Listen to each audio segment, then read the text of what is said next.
Isn't it about time for somebody's favorite radio program?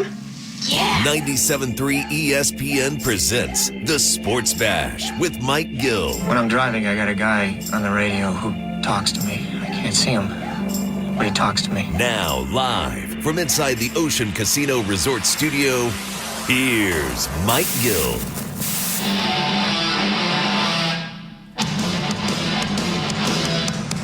We are live on a Wednesday edition of the Sports Bash, 97.3 ESPN, the 97.3 ESPN free mobile app, streaming live video on the X platform at 97.3 ESPN. Use the hashtag SB Live. What's up, everybody? I'm your host, Mike Gill. Josh Henning producing today's show. And you out there, we've got a busy day. It's a good Philly sports day. Got the Phillies tonight after an 11-1 win last night. We'll dive into that game. A lot of fun to talk about in that game.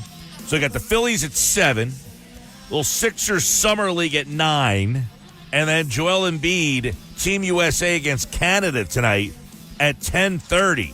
So bang, bang, bang. Get the remote going because you're going to get a little back and forth, flippity-dippity. Phillies, a little crossover with the Summer League game during a commercial. You go NBC Sports over to ESPN2, a little deuce for the Sixers tonight. And then after that, FS1 for the Olympic basketball. I guess this is a friendly. This is like a warm-up game. Team USA against Canada. They are the two favorites, by the way. Team USA is a considerable favorite to win gold. And then Canada would be next on the list. They are actually the second best odds. Yeah, my team, Canada. That's right. You were a Team Canada guy. We talked about this like 2 weeks ago. Yeah. You liked their roster. I did. So apparently the odds makers like them too. They do, yeah. They were the second best odds of all the teams to capture the gold, Team USA. But the Phillies, let's dive into that game last night. Nobody really cares about Team Canada. Nobody really cares about Team Canada. I don't know how many people are all jacked up for a friendly Olympic basketball game, but they were jacked up about the return of Schwarber and Harper last night. They were, but those two didn't really factor much into the game. It was Trey Turner again, and Trey Turner really is the story, and he's the guy that set the tone again last night with that grand slam. And after the grand slam, I mean, the game's over. They basically demoralized the Dodgers last night. You get that 6-run inning in the fourth, and it's now 9-0 in the fourth, and then, you're pitching Wheeler, so the Dodgers, no, Wheeler ends up leaving in the fifth. They're calling it like back stuff, but kind of precautionary stuff. But, you're down 9-0 after the grand slam in the 6-run inning. The game is over at that point. Right. And the Phillies just said to the Dodgers, hey, you're coming into our park, and tonight, for tonight anyway, we don't know what's going to happen tonight and tomorrow, but you're not beating us. And you get Schwarber back. The place is pumped up. They're juiced up when he comes up in the first inning. And then Turner's night, 3 for 4 RBI with the grand slam, of course. I mean, just ripping it right now at 342. Last year he was struggling along by this point. Wow, he is the exact opposite. Harper struggled on his day back, 2 strikeouts. Bohm didn't do much last night at all. Stott had a hit. Marsh, 2 hits. The bottom of the lineup was big. Marchand, 3 for 3. Rojas, 2 for 3. I think Rojas, what did he get hit last night? Left the game or something. But Turner got hit in the right hand. They said he was okay. Yeah. Turner, Marsh, Stott with the dinger last night. Marchand had 2 doubles in the game. I mean, Marchand, he's been unbelievable. He's hitting .313 with a .350 on-base percentage. I mean, is there any question that Marchand's the better catcher than Stubbs and has to stay around? But who knows what's going to happen when that decision comes up here. But I thought the game last night, just an unbelievable, electric atmosphere. Again, over 40,000 people at the game. And when Turner hits the grand slam, the place is just going bananas. It's a Tuesday in July that this happens, and I'm just amazed when I see the roar of the crowd at these Phillies games. And the Dodgers now, they go in there, and they see this happen, and they have to be thinking, oh, man, we don't want to have to deal with this. Now, look, the Dodgers could win the next 2 games, and this conversation becomes moot. But for one night, the Phillies showed that they are – when that lineup is intact, like last night, and Schwarber doesn't really – I mean, he had a couple RBI in the game. He actually had a 2-out RBI in the game, if memory serves. A couple guys Solid base hit. Yeah, solid base hit for Schwarber. He's having a really good year, by the way. Kind of an underrated story of this season is Schwarber's hitting 250. Someone's wasting an opportunity because Schwarber lost like 12, 15 pounds in the offseason. There should be some sort of like diet company. It's like, hey, we're going to pay Kyle Schwarber to endorse our product. Hoagie Fest. Something. Hoagie Fest is the Is there a healthy answer. hoagie? I don't know. He's just chomping down hoagies. I don't know which one it is, but whatever one it is, that's the one. But nah, I mean, Schwarber and getting Harper back, I think it just really lit the crowd. One thing that I notice that younger people do, now we have a bunch of interns that are always here, like in the different semesters in the summertime. Earnshaw, he's a younger guy who produces for us. Danny Ryan, when he produces for us. I notice that these young guys, when like things like this happen, Schwarber, Harper both get activated, like they go right on to like StubHub or SeatGeek and they buy a ticket for the game, right? Like you hear, hey, Harper's back tonight. Yo, I'm getting a ticket and I'm going. It's just so easy to do. Just go on there, quickly get a ticket, have it on your phone, get in the car, and go. What was the night where Earnshaw went to the game? Was that when Embiid returned? Or no, who was it? He went to Embiid's return. The night when Embiid came, when they announced that Oklahoma Embiid was City. coming back. Yeah. And Earnshaw just like, Embiid's coming back, I'm going to the game. He said it had to be in the building, he said. Had to be in the building for the game. So it's just funny, but you wonder like how many other people are like that. Now, I think 40,000 people would have been at the game last night anyway. Look, I have been tough on the Phillies crowds when they're not good, but I can't complain about them now. I mean, they've been solid for going on 2 straight years now. I do want to give a little bit of a shout to the bullpen last night, too. Dominguez comes in. Soto. The Soto story is an interesting one. So Soto, who did walk 2 guys, but he got out of it, gave up a hit, walked a guy, ends up striking out the side. There was an article, I think, I can't remember. Oh, maybe Alex Coffey from the Inquirer, I think, wrote the article. And the article, was it Alex? I can't remember. But the article was a very interesting one regarding Soto. Soto throws very hard, 98, 99, over 100 sometimes. He also throws his slider very hard. His slider, the velocity is not much different than his fastball. I mean, he's throwing 100 or 98, 99, and his slider's like 96. So everything he throws is so hard. So there's the article that somebody wrote. I can't remember who it was, but I'll find it and give them the credit for it because it was a really good article. Because I see so many people complaining, why does Thompson go to Soto? Why would you go to Soto here? Soto stinks. Why go to Soto? And every time I see stuff like that, all I think is, what a dodo. Like, Rob Thompson does not manage games in June for you. All right? Like, do they want to win every single game? Of course they do.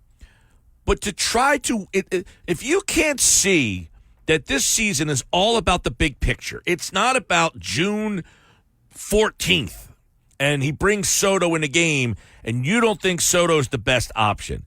The article is really good because it really implements that Caleb Cotham worked with Soto on a slower version of the slider, all right? Your boy, Caleb Cotham. My boy, Caleb Cotham.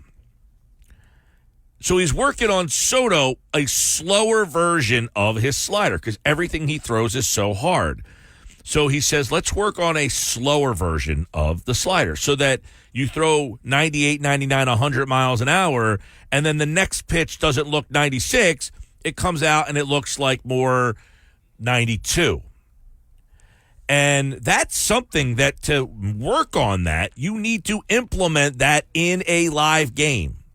So there are times where you might not think Soto's the right guy at that time, but it's a time in the game where the Phillies are saying, you know what? We love Soto's arm. He throws really hard, but he needed another pitch. Let's see if he can implement that in this game right now. It's a game in June. Yes, we want to win, but if something gets away from us, okay, we have a 9-game lead. They have the luxury of being able to do that. And for that, you become a better team. When I can say, hey, I have a spot here where I want to see Soto and how he reacts to that spot. I think it's one of the great things that has happened with the course of this team this season is that, and that's why I think Rob Thompson does such a really good job. He is such the right temperament for this team. He really gets the best out of all these guys because they all like playing for him.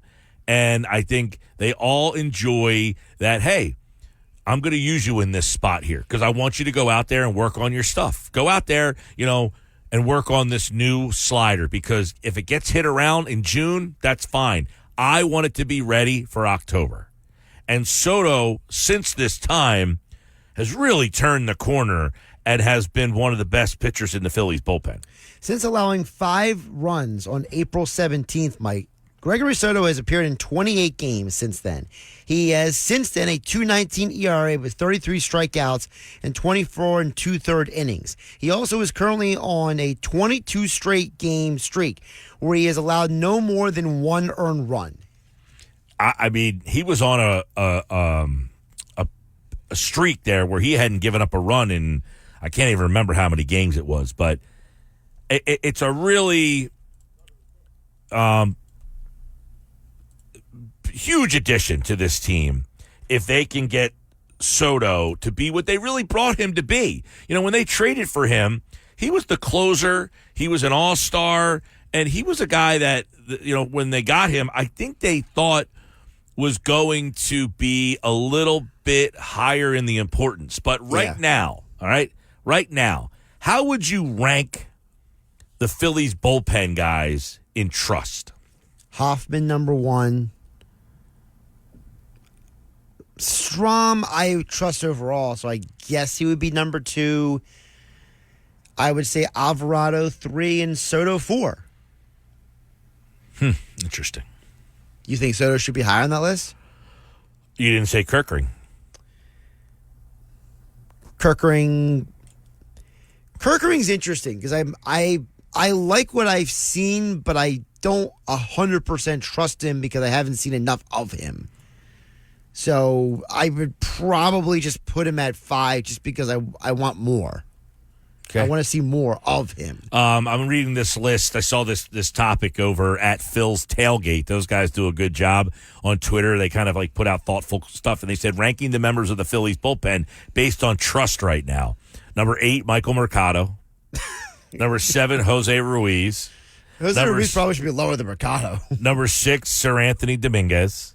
Number 5, Gregory Soto. Number 4, Jose Alvarado. Number 3, Matt Strom. Number 2, Orion Kerkering. That's too high. And number 1, Jeff Hoffman. That's someone who has a crush on Orion Kerkering. So my question is, if Jeff Hoffman is the guy you trust the most, is that good enough? And if Jose Alvarado's number 4, is that a good thing or a bad thing? So I don't think I think you need one more bullpen arm. Yes. Reading this list, I think what it says is they probably need another guy. They need one more gunslinger out there, for sure. But if you're telling me that Alvarado is your 4th best pitcher, I don't think that's a bad thing because Alvarado is good. It's a good thing, but is he 4th because you're so good, or is he 4th because you're losing trust in him? He's probably 4th because you're losing a little trust in him. That's the problem. That's my thing. Is it's great if Alvarado's your 4th, if 3 and 2 are just way better than him. Now, Matt Strom, he was awesome in the first half so far. Do we think that he can follow that same performance up and be as good in the second half? I think that's a little far-fetched to think. Yeah, I think Strom's a little more like J.C. Romero than anything else. Like he's a very good in his role, but I don't want to act like he is my fireman when push comes to shove. And then Kerkering. Now, I like Kerkering. Yes, you do. All right. I think Kerkering is probably the most talented arm they have in their bullpen. Do you think number 2 is too high for Kerkering on the trust scale? And I would say yes, and here's why.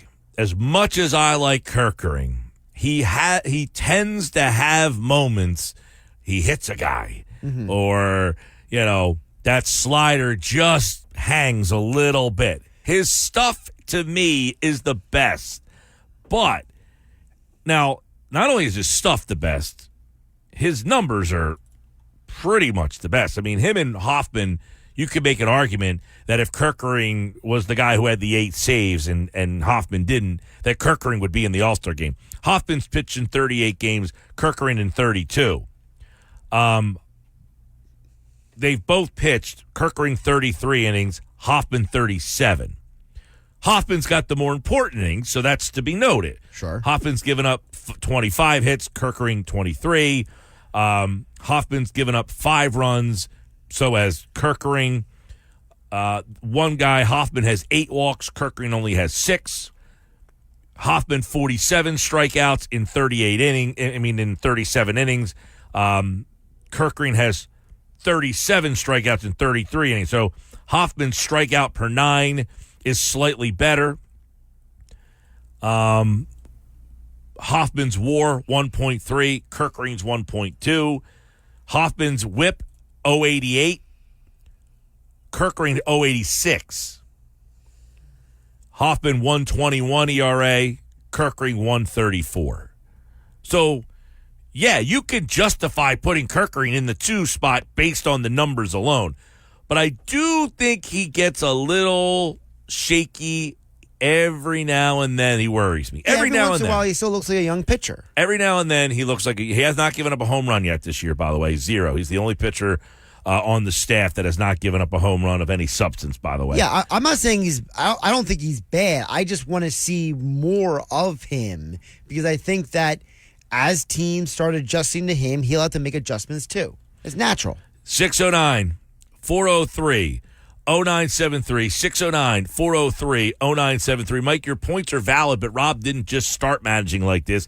Even when he wasn't in a luxurious position, he did this. So is it really that he thought out? Is it really that thought out? Just asking. It's an interesting point. Maybe. I don't know. I mean, I think what Rob Thompson does is he tries, okay? And I like that he does this. I think when you manage, you try to give people a sense of that you have confidence in them.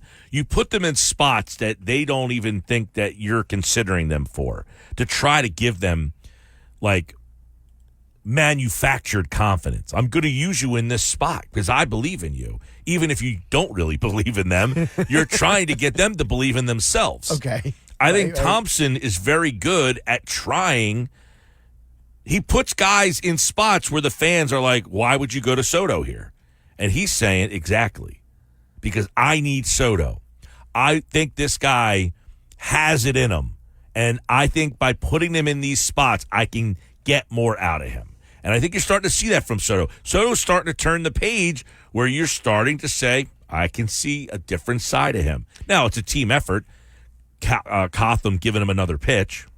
I think it's a very interesting perspective you just brought because it reminds me of I'm currently finishing up Ulysses Grant's biography. And one of the things that Grant did during the Civil War is he put people into jobs that they might not have been qualified for, but he knew that he would need them in difficult, tense moments later during the war. Always. So he would literally put the Shermans and the Sheridans and all these guys in positions of authority. People are like, why are you putting them there? So he's like, because one day I'm going to need them. Absolutely. And it sounds like Rob Thompson is from the U.S. Grant philosophy there. He might be. I mean, people I see a lot that they complain about Soto or guys that he goes to in certain situations, or why does he pull this guy out here, or why does he go to that guy there? I think a lot of it is trying to build confidence, and I think that's why this team likes him. By the way, Rob Thompson, Canadian. He is Canadian, yes. By the way, Colin in Cape May Courthouse says nothing to add to the Phillies conversation, but wanted to get into the take that I bet the guy who accused you of pronouncing Thompson also voted for Flats. Oh, that's an interesting twist. Yeah. So the person who accused you of saying Thompson's name wrong eats Flats. Do they also eat oranges in the shower? Maybe. I don't know about that. I don't know that I know anybody who does that. Mike Kirkering's the future closer. If they give him save opportunities now, he would get expensive, though, through arbitration.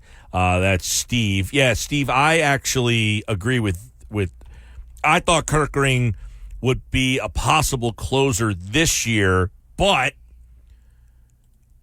I didn't realize Hoffman was going to be as good as he was.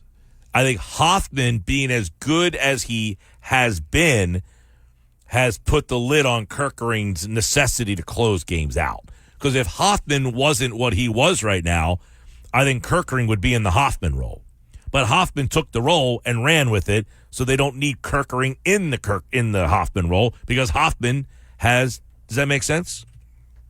Oh, absolutely. Because what you're basically saying is that you're saying, look, I was going to go with this guy, but because he was unavailable, I had to go in a bit of a different direction, and now you maybe wait till next year to slide him into that role. Yeah, so the Phillies bullpen based on trust, if Hoffman's number one, who's number two? Right now for you guys out there in the Phillies bullpen, if Hoffman's the guy you trust the most, who would be next?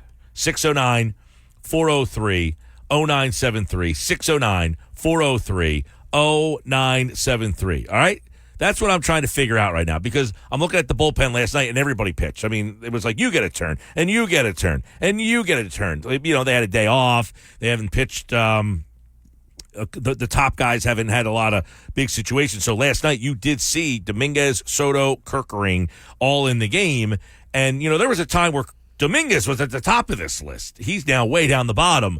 So if Hoffman, and is Hoffman the guy at number one? Or if Hoffman's number one, does that mean they need to add a better guy? I feel more comfortable if they had one more guy. Not because I don't like Hoffman, but because, as you said earlier, Mike, you look at the full list and you look at it and say, you kind of feel like they need one more guy. Like I mentioned this before about how you go back to that Royals team that won the World Series years ago. They lost the World Series one year, they won the next year.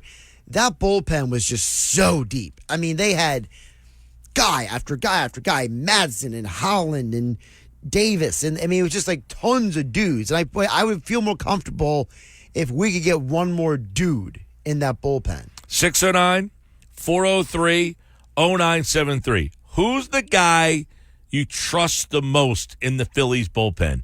If it's not Hoffman, let us know. Say Hoffman's not my number one guy. This guy is. But if it is Hoffman, who is that next guy? Because I think that conversation will kind of give us some insight onto whether or not the Phillies need to do what we just said. We think they have to add another offensive piece.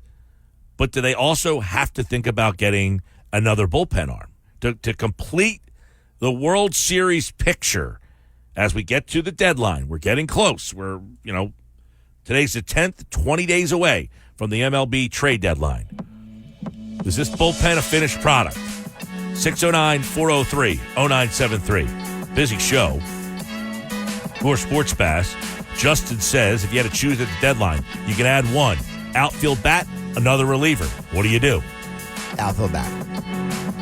So you're that confident in the bullpen that you'd rather go bullpen arm over outfield. Oh, no. I'm less confident in the outfield than I am in the bullpen. That's what I'm saying. You're confident enough in the bullpen that you would take the bat over the arm.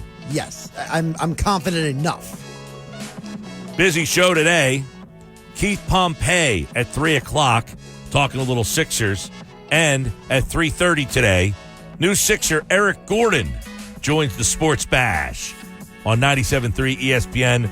One of the all-time great three-point shooters in the history of the NBA will join us 3:30.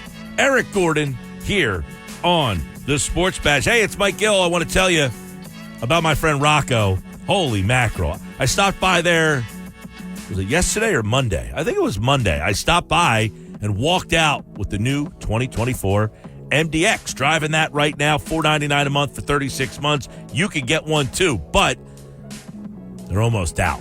You got to get there fast because they are running out. You know why? Because they gave me one.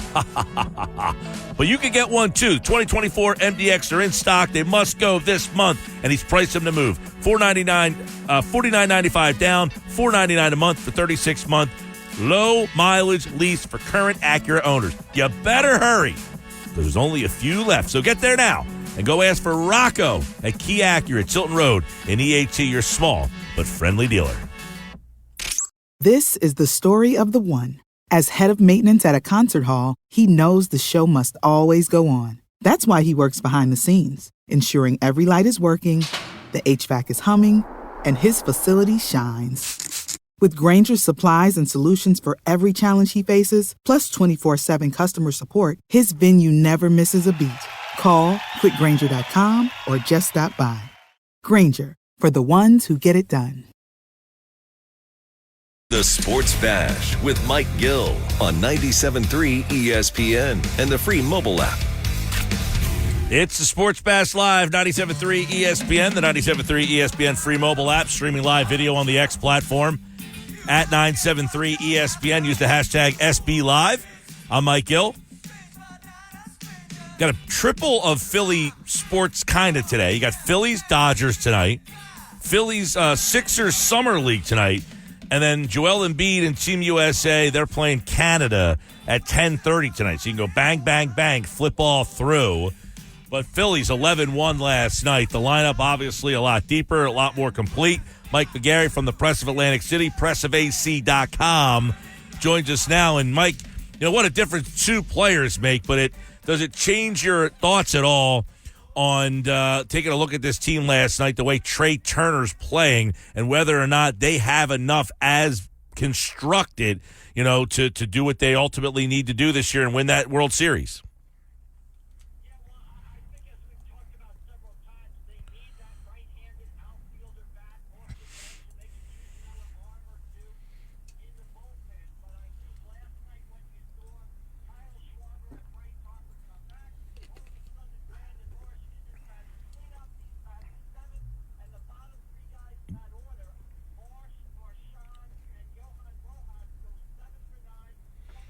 Scored 3 RBIs and a home run. I don't think that's a coincidence. I think they're more in their comfort level. The pressure is off them. Pitchers can't attack them the same way because they know the top of the order, Schwarber, Turner, Harper are coming behind them. So I thought last night, on the whole, was a big win for the Phillies. You know, the Braves have won 4 in a row. If the Phillies had lost yesterday, that leads down to 6.5. And all of a sudden, people are getting a little nervous in South Philly. So I thought that was a big win last night. Yeah, I agree. I thought it was a nice win in the way they did it. I mean, they just took the soul from the Dodgers. The Grand Slam, I mean, that place just erupts, and the Dodgers wanted no part of what was after that. But a couple things. I thought it was an interesting thing. I saw somebody, the bullpen guys. Which guy do you trust the most in the Phillies bullpen right now?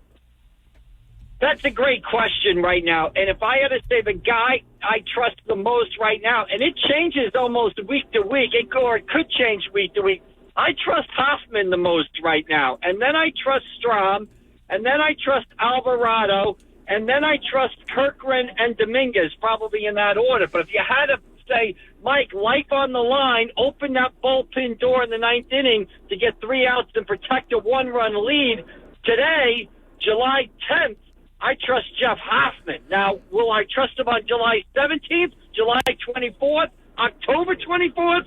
I don't know, but right now it's Jeff Hoffman. Right. Now, and you said Hoffman, I think most people, because we asked our listeners, if Hoffman's the guy you trust the most, who's number 2? Now, I saw a list that had Alvarado at number 4. And I said, is that a good thing? Or is that because you're starting to trust him less? I think it's because you're starting to trust him a little bit less. I mean, obviously, in an ideal world, Mike, I would be trusting Alvarado 1A and Hoffman 1B. But right now, Alvarado is third on that list for me, and I'd like to see Alvarado go back up that list a little bit. And I think Alvarado's shakiness or questionable outings is why you got to go get some bullpen help if you can. Mike McGarry, Press of Atlantic City, pressofac.com. Bob Wankel and I were talking about this on Monday. If somebody called you and asked for Marsh and it would improve your outfield, would you consider moving Marsh? I'm not going to consider moving Marsh at this point. I would consider moving Rojas. I would consider moving some of the guys in the minor leagues, Crawford, if I could really improve that outfield. But at this point, I'm not going to move Marsh. I'm going to give him more time. You gave up a pretty good player for Brandon Marsh in Logan O'Hoppe, the catcher, who's out there with the Angels right now. And I'm just not going to cut bait on Marsh right now. I know he's had his ups and downs this season, but I'm going to bet there are a lot more nights like last night than the struggles he's had. So I'm not giving up on Marsh right now. Obviously, nobody's untouchable, but, if push comes to shove, I'm going to keep Marsh, and if I have to deal an outfielder, I'm going to deal a Rojas. I might even deal a Crawford, but I'm going to keep Marsh in part because of the guy you gave up to get him here. Well, and, obviously it's because do they view Marsh as an everyday player or a platoon player? And if you can get an everyday player, I think your answer has to do with the clubhouse chemistry and how popular he is. In addition to, he has been a productive player against right-handed pitching. But you look at, his impact on the clubhouse. I guess the other decision they're going to have to make is what happens when Real Muto. I mean, Marchand 3 for 3. He's hitting 313, 350 on base percentage. He's obviously the better player, but does the same conversation come in with Stubbs? Yeah. Couple things there. First, to go back to Marsh real quick, I understand he has not hit left-handers well at all. In fact, his bats have been non-competitive, but he is on the long side of the platoon. Over the course of the season, you're going to see a lot more right-handers than left-handers, so he's on the long side of that platoon. And also, he has had some postseason success. Big home run against the Braves in the postseason, so that's also working in his factor. The catching situation is interesting. Marchand is making this tough.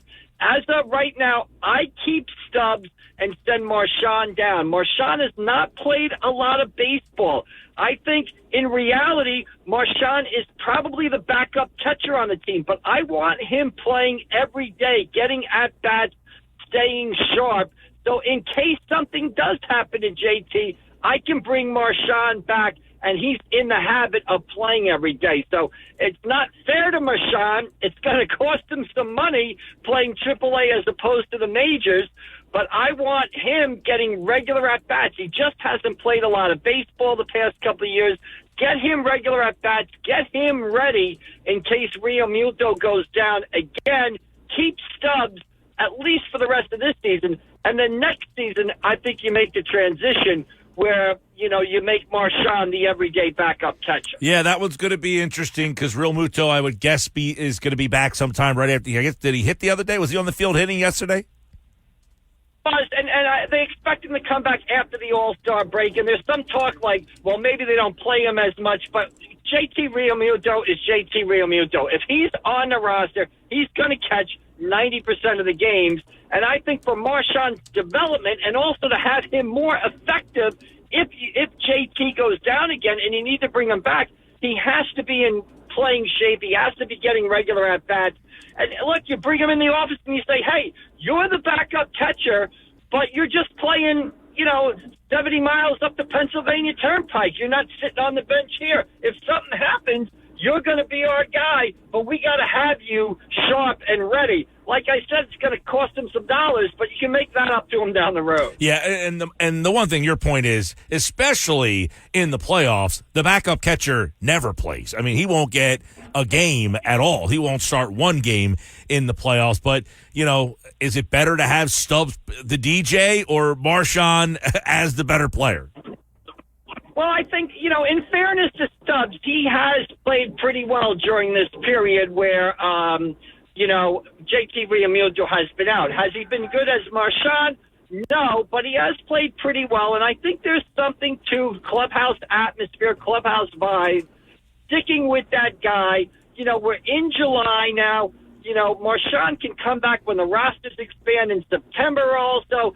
So, it's basically a 2-month period here. I don't think you sort of upset the apple cart that much. Now, going into next season, yeah, Marshawn would be my backup catcher. Garrett Stubbs is probably on another team. But for the next 2 months, for the reasons I said, and most of all, just Marshawn has not played a lot of baseball. He's had some injuries.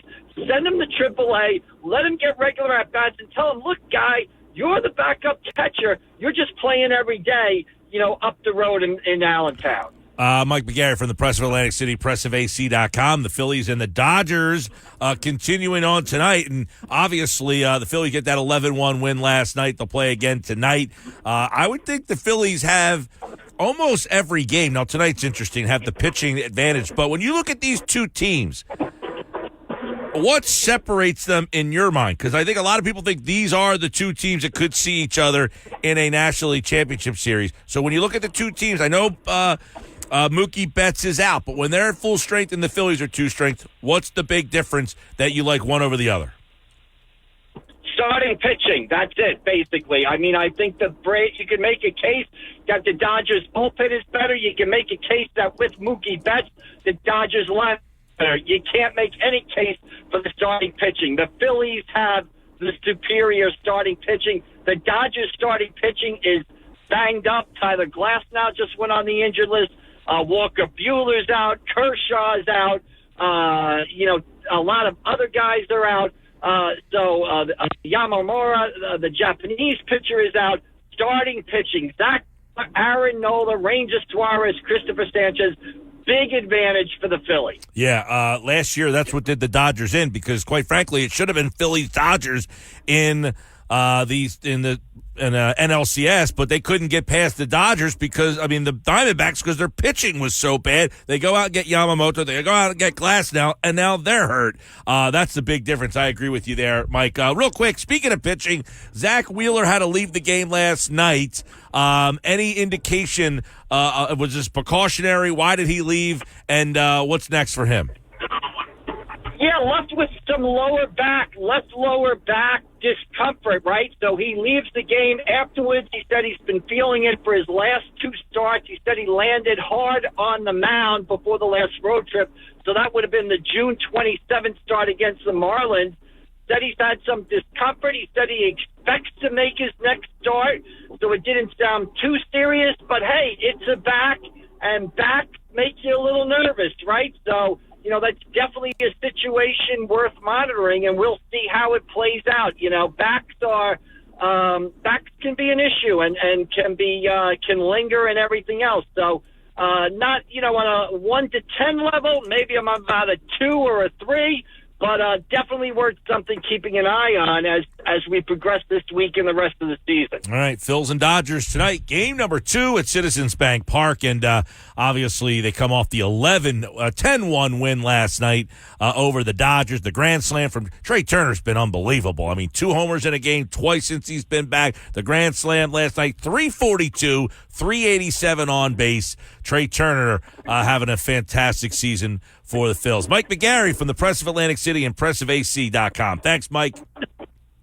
All right, Mike, we'll see you down the road. Thank you. All right, he'll be back on Friday's edition of Happy Hour Friday here on the Sports Bash Live on 97.3 ESPN. I'm Mike Gill. We got so much more for you coming up, including Sixer guard Eric Gordon at 3:30 today, so stick around for that. Eric Gordon today at 3:30. Keith Pompey will talk some Sixers. He was at the press conferences yesterday.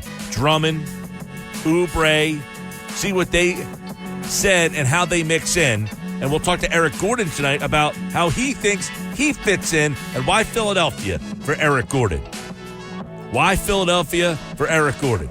That's coming up. On the other side, I did watch a little Sixers Summer League as well last night. I have a observation from Summer League and a thought on one of the Sixers Summer League players on why I think he could have a breakout situation here in Philadelphia. That's next. This is the Sports Bash on 97.3 ESPN, the 97.3 ESPN free mobile app, and streaming live video on the X platform at 973 ESPN. Use the hashtag SBLive.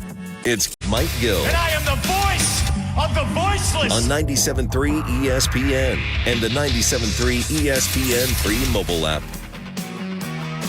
250 Sports Bash Live, 97.3 ESPN, the 97.3 ESPN free mobile app. I'm Mike Gill. Coming up at 3:30 today, new Sixer guard Eric Gordon joins me on the Sports Bash. Speaking of Eric Gordon, so Jared McCain, 0 for 6 from three-point range. Inconsequential. I mean, obviously, he's a pretty good three-point shooter. Now, if he just completely loses it like other former Sixers shooters of the past, that would be a problem. Guys like Ben Simmons, who was never a really good three-point shooter in college. But Markelle Fultz was a good three-point shooter in college. Last night, Jared McCain was an 0 from 3. Actually, no, he was 0 for the night before. He was 3 for 6 last night. So give him some credit there. I apologize. The first game he played, he did not shoot the ball well. But last night he was 3 for 7. You got a little bit better glimpse of what he can be. But, so doing a little research on Jared McCain. Jared McCain's best three-point shooting comes from the wings. In other words, like deep in the corner or the top of the key, not his best spots. His best spot is on the right wing or the left wing. He shoots about 44% when he's on the wings and shoots the three. So if you watch a lot of Nick Nurse's offense, double handoff, top of the key, from Embiid, double screen, I should say, give the ball to Maxey. Maxey then at the top of the key has the decision on whether he wants to pop the three from the top of the key, which is his number one spot. Maxey's best three-point shooting percentage comes from the top of the key. Or does he want to get downhill and get towards the basket? So he takes that ball handoff from Embiid, and he either follows right behind him to the basket, to which what happens? Defenders collapse on him. And at that moment, last year, you had guys like Kyle Lowry, Patrick Beverly playing the off-guard spot, and they are not good wing three-point shooters. So if you are throwing passes to Patrick Beverly and Kyle Lowry, they are not guys who are going to catch and step into a three with a lot of confidence. That's just not the shot for them. Jared McCain, that's his shot. Eric Gordon, I don't know this, but I will ask him, hey, what's your favorite spot to shoot the three on the court? And if he's a wing shooter, he's going to get a lot of open wing threes. I'm looking back and I'm thinking, how many wing opportunities did guys like Beverly and Lowry have last year where they have these wide open looks from three on the wing and they're just not wing three-point shooters? That's just not what they're good at. Who's good at that? Jared McCain, 44% in college. Now, can he hit 38% of them at the pro level? If he does, it's a pretty good combination because he's going to get a lot of looks there. And Eric Gordon, 9th most threes in NBA history. If he gets a lot of wing three opportunities, take it. I'll take it. It's a Sports Bash Live, 97.3 ESPN, the 97.3 ESPN free mobile app, streaming live video on the X platform at 973 ESPN. Use the hashtag SBLive. I'm Mike Gill. Coming up, we'll talk Sixers in the fits. What's next? And what does Keith Pompey think about the offseason that Daryl Morey has had so far? That is coming up next, right here on the Sports Bash on 97.3 ESPN. I'm Mike Gill. Don't forget, the MLB Home Run Derby with Alec Bohm is Monday night on 97.3. This is the Sports Bash with Mike Gill on 97.3 ESPN and the 97.3 ESPN free mobile app. Now live from inside the Ocean Casino Resort Studio, here's Mike Gill. 3 o'clock, Sports Bash, live, 97.3 ESPN, your home for Sixers basketball. It'll be a new look Sixers. We'll dive into what this new look will bring in Keith Pompey's eyes from the Philadelphia Inquirer. Coming up after Keith at 3:30 today, we'll talk to Eric Gordon. He'll join me at 3:30 to discuss his fit, why he came to Philly, and everything else about this offseason. You know, Eric Gordon played in Houston with Daryl Morey and decided to come back to play with Daryl Morey. And I guess we'll start with Daryl Morey, Keith Pompey, as he has kind of orchestrated this whole thing. And there were some people worried after the Harden thing and all that they weren't going to be able to get this done. But what would you describe the job that Daryl Morey has done this offseason? Did you think that he was going to have issues putting this plan all together? I definitely did think that he was going to have issues. I mean, based off of, some of the things that Paul George said, right? Like, oh, I definitely talk to people. We talk. And then he also said, I'm not about chasing a championship. I'm about the perfect fit. So I was a little bit concerned. But as far as talking about Daryl, you have to give him an A+. I mean, you do. And the reason being is, Paul George was the number one free agent, unrestricted free agent out there in the market, right? And there's some people who may say, well, look, he's older, he's this, he's that. Well, he was the best thing out there. And Daryl Morey was able to get him. And you look at Caleb Martin, I feel like he's another great get. Andre Drummond, a guy that they should have never let go. I feel like, Morey, for the people who always criticize him and say, come on, Daryl, show me. I think that Daryl Morey had a great offseason thus far. All right, so I think there are people that were surprised that he was able to get some stuff done. Let's start with Paul George, and you heard what he said on the Podcast P podcast, where he was pretty forthright. He said a lot of interesting things there. What were some of the things that stood out to you about what he said? Because he kind of admitted that maybe this wasn't his first choice or maybe even his second choice. Does that bring you any pause hearing that? I mean, not really. I mean, here's the thing. Let's face it. When you look at Paul George, and, wasn't his first choice, maybe it was his second choice, a lot of those teams were West Coast squads, right? And he's a West Coast guy. He wants to stay West. You look at a guy like Steph Curry. He didn't want to play for the Golden State Warriors. You know what I mean? And now they're about to erect statues of him out there. So, it's one of those things where, it wasn't his first choice, but at the same time, let's keep it 100. He wanted to get paid. And the Sixers were the only team that was willing to give him what he wanted. And then he came here.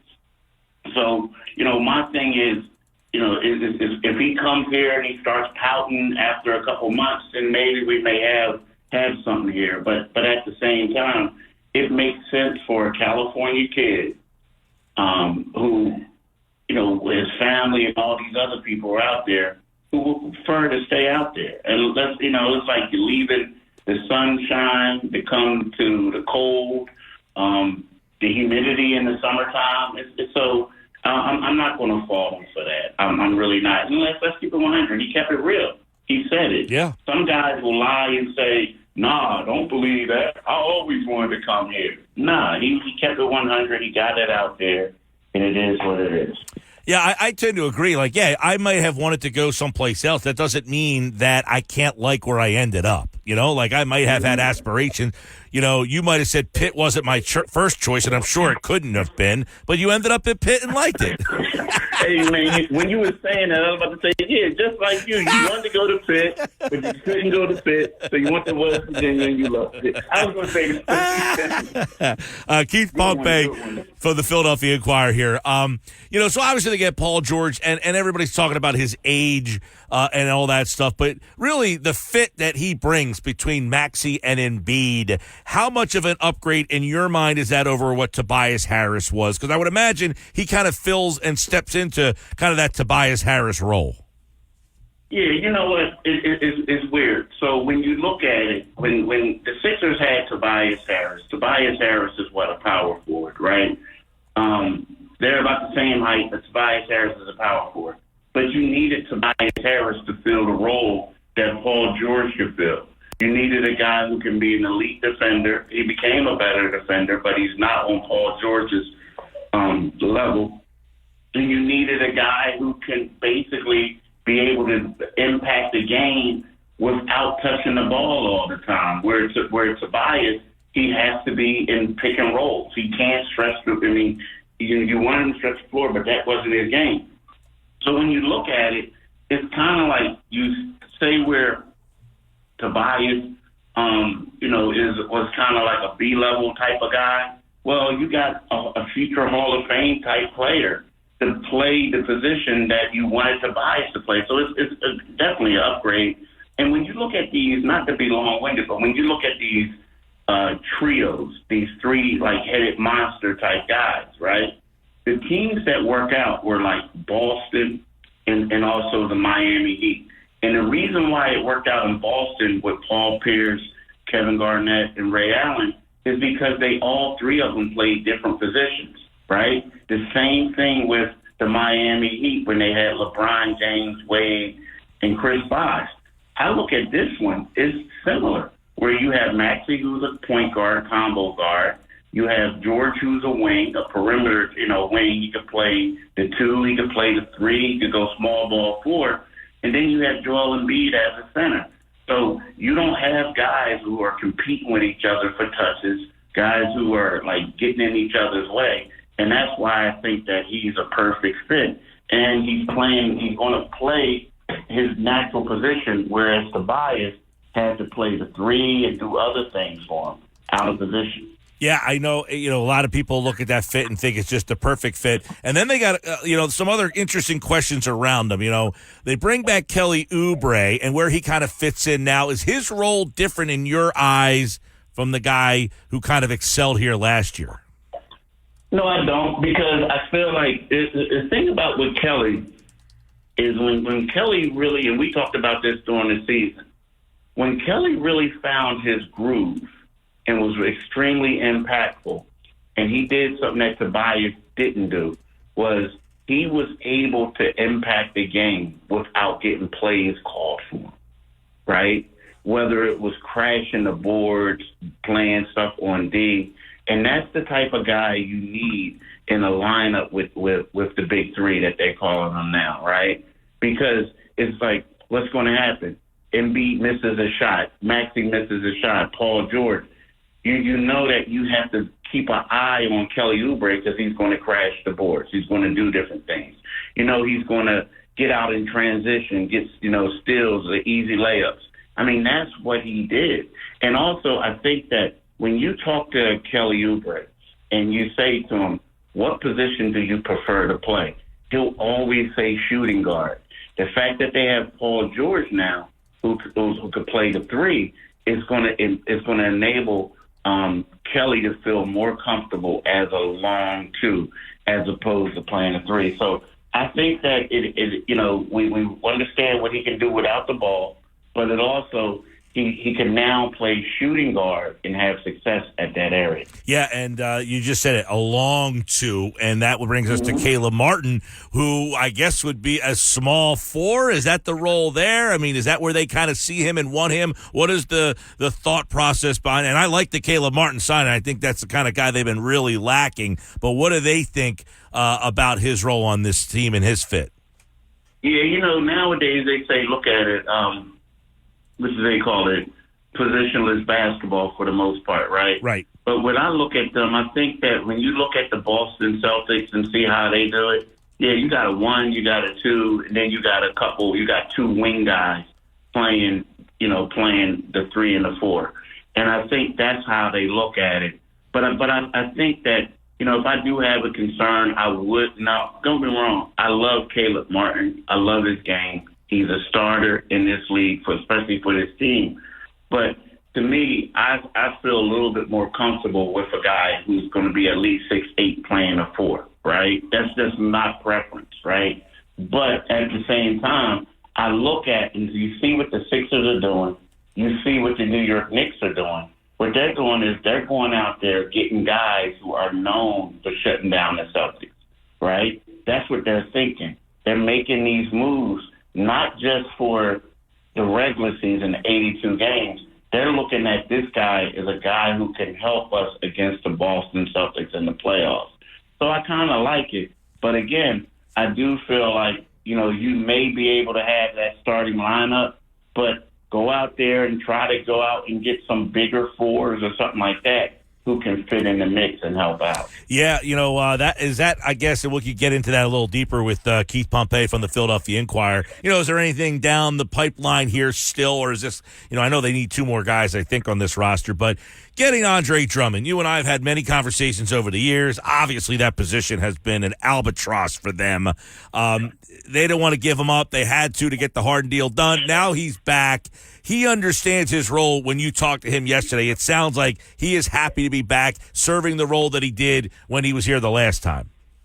Oh, no doubt. No question. I mean, it's funny because, not funny, but it's sad. Like, when he was traded, people forget him and Embiid were like on the practice court afterwards, a competitive game of not one-on-one, but it was like a shooting competition. And they were laughing and joking and this and that. And next thing you know, he walks off the court. And that's shortly thereafter he realized that he'd just been traded, right? So it's kind of like it's great for him to come back because of the camaraderie thing. And secondly, it's like he knows that he's a vital piece. He knows that. Embiid knows that. Embiid is comfortable with him being here because what does it do? It takes a lot of pressure off of him, meaning you play X amount of minutes because the reason why you got to play all these minutes is because when you come off the floor, the other team's going to go on a run. No, you don't have that with Drummond, right? They're different types of player, but he's a starter level big. Not only that, the rebounding. They're not going to get killed on the boards anymore. So it's like when they lost him, that was a huge piece, especially that playoff series against the Miami Heat. Remember, Embiid didn't play in the first 2 games that year. So to have him back, especially with Embiid's injury history, is not as big as Paul George getting him, but it's just as a little bit close, like vital in regards to being vital, because we all know that Joel Embiid has a huge injury history. And when Joel Embiid leaves the game, we know that the opposing team always goes on runs, regardless who's on the floor. So to have a legitimate center who can stop the bleeding, so to speak, I feel like is a huge pickup, and it's one that a lot of people aren't talking about enough. Well, and you wonder, I know they had a lot of injuries, but when Joel's out, they went from the 3 seed or the 2 seed to, one of the best teams in the league to having to play in the play-in game. It just having Drummond probably prevents them from falling that far, just having somebody capable of playing that, extended minutes there. Paul did he did what he could, but you had to play him extended minutes, and, that became a little bit of a problem. They lose Paul Reed, they get Drummond in, so they replace that spot there. Eric Gordon, who we're going to talk to in about 15 minutes here. I think this is a really crafty pickup, Keith, man. He's not afraid of the big shot. This is a guy who's a wing 3-point shooter, and that wing 3-point shot should be open on this team. It was all year last year. They didn't have a guy that could stick it really with Beverly and Lowry. That's not really what they're good at. But, man, I see Eric Gordon getting a lot of good looks. Yeah, I see that as well. He's a guy that not only that he's going to get good looks, but he's also that veteran. And he's a guy that, he probably won't play a lot of minutes during the regular season. He'll get minutes, but not, a bunch. He's a guy that they're looking at to get these shooters around the big three to help them for the playoffs. He's a winner. And then you got to give Daryl Morey credit on this one, too, because, 2 seasons ago, he was trying to get him in the trade on draft night. He was trying to trade for him. So, Daryl identified this guy a long time ago as someone who he needed to help stretch the floor for Embiid, and he got him. Yeah. He's a little bit older, but at the same time, what do you want him to do? You want him to shoot the ball, and that's what he's going to do. Yeah, he's a shooter, right? So the age thing last year, I said he's still playing. He's one of those Pitt Panthers, Indiana, man. He's an Indiana guy. But he's still playing like 27, 28 minutes a game last year. I said I couldn't believe when I got the press release today that he's been in the league for 16 years, Eric Gordon, and he's still playing 26 minutes. We just lost Keith Pompey. We'll try to get him back here on the Sports Bash Live, 97.3 ESPN. But Eric Gordon, by the way, is going to join us in about 14 minutes from now. I do want to get Keith's thoughts on this rookie class. He's seen McCain now play last night and the night before. They'll play again tonight, by the way. I also want to get Keith's thoughts on Joel playing at the Olympics, and we'll ask him if there's anything left. Gary Trent, by the way, Jr., was just released by Toronto. So I'm interested to see if that's a guy, Nick Nurse, obviously, some ties there in Toronto. So let's bring Keith back in. Keith, I was saying, I got the press release that said he's been in the league for 16 years, Eric Gordon. I couldn't believe it that he's been playing for 16 years. But, man, he's still playing 25, 26, 27 minutes a game last year with the Suns. So he's a guy that he's not just like an afterthought kind of signing or a second. He's probably going to have a pretty big role on this team. Yeah. Yes. And that's the thing, like 26 years. 16. 16, yeah. But the funny part is, it's kind of like, it's also, I'm a big fan of his because I like his business-like approach.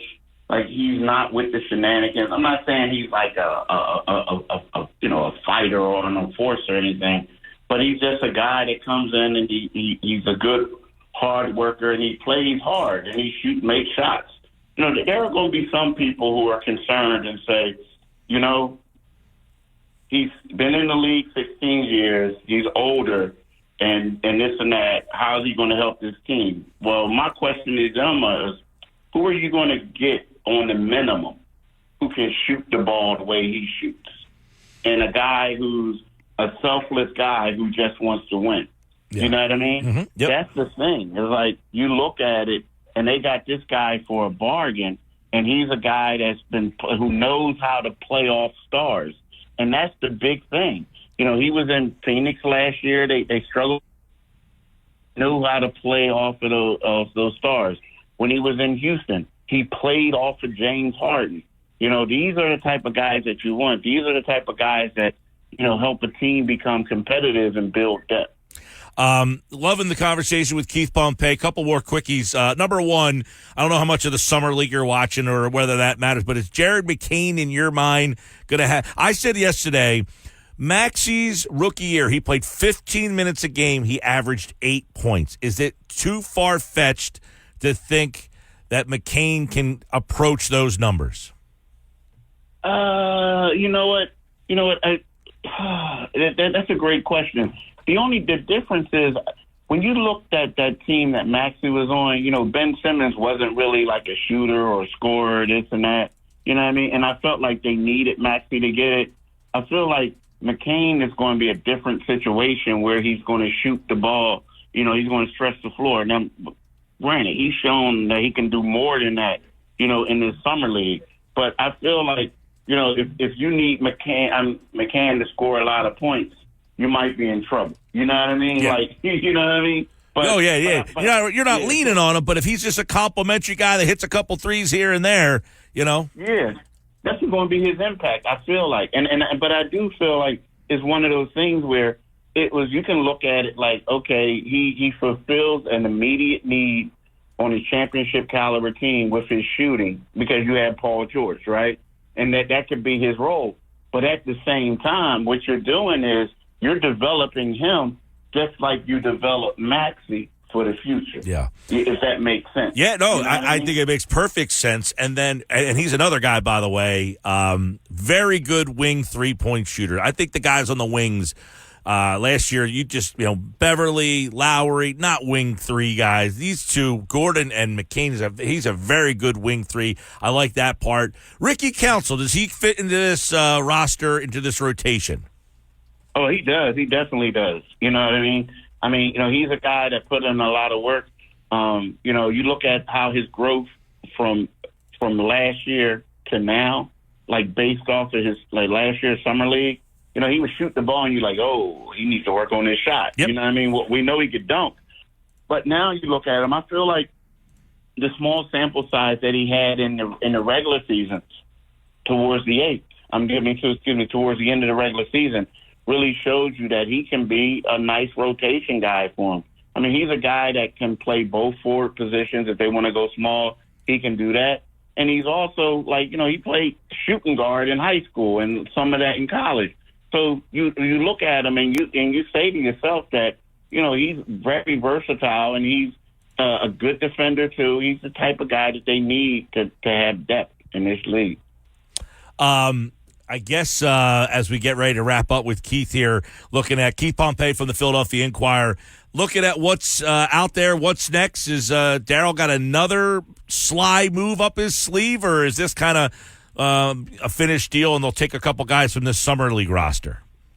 No, I think Daryl's going to get some more players. I do. I really do. I feel like, it's going to be kind of sort of like what the Kelly Oubre thing did. There's certain guys out there that, some people talking about Kyle Lowry coming back, right? Yep. But I think that a lot of this is, let's face it, you have minimum slots that you want to give the money you want to use, right? You want to, keep stay under the second apron, excuse me. But the thing is, it's like one of those things I just feel like it's going to be, he's going to wait, take his time, and then somebody's going to come to him because they're going to want to play for a team that they feel like has an opportunity to win the championship. I'll tell you what, I just saw Gary Trent Jr. He'd be an interesting guy. I know they were saying that he might play for a minimum. That's what I'm saying. And hit the market again next year. I think he'd be a nice fit, man. Yeah, that might be one of those, let's trade, do a sign and trade, you know what I mean? But he hit the market, so you can't really do it. But you know what I mean? Beforehand, it could have been one of those type of deals. But, yeah, he would be a great addition, and I would wait for him. I would definitely wait for him. Yeah, he just got released by Toronto. They're moving on. He's going to be a guy who's going to be a pretty interesting name over the next couple days here. We'll see 43% on catch and 3 shoots last year for Toronto. Obviously, the Toronto connection, that helps as well. And all right, Keith. Well, it's been a busy summer, man. We thought it might be busy. It's been busy. We'll see what ends up happening here. Oh, the last thing I got for you. Do you what's your thoughts on Embiid playing in the Olympics? You know what? Here's the thing. I know there's a lot of people who don't like it, but at the same time, the last couple of summers, what was Embiid doing? He was sitting around. He was rehabbing injuries, right? He didn't really do much. For the first time, Embiid's going to come into training camp in shape, right?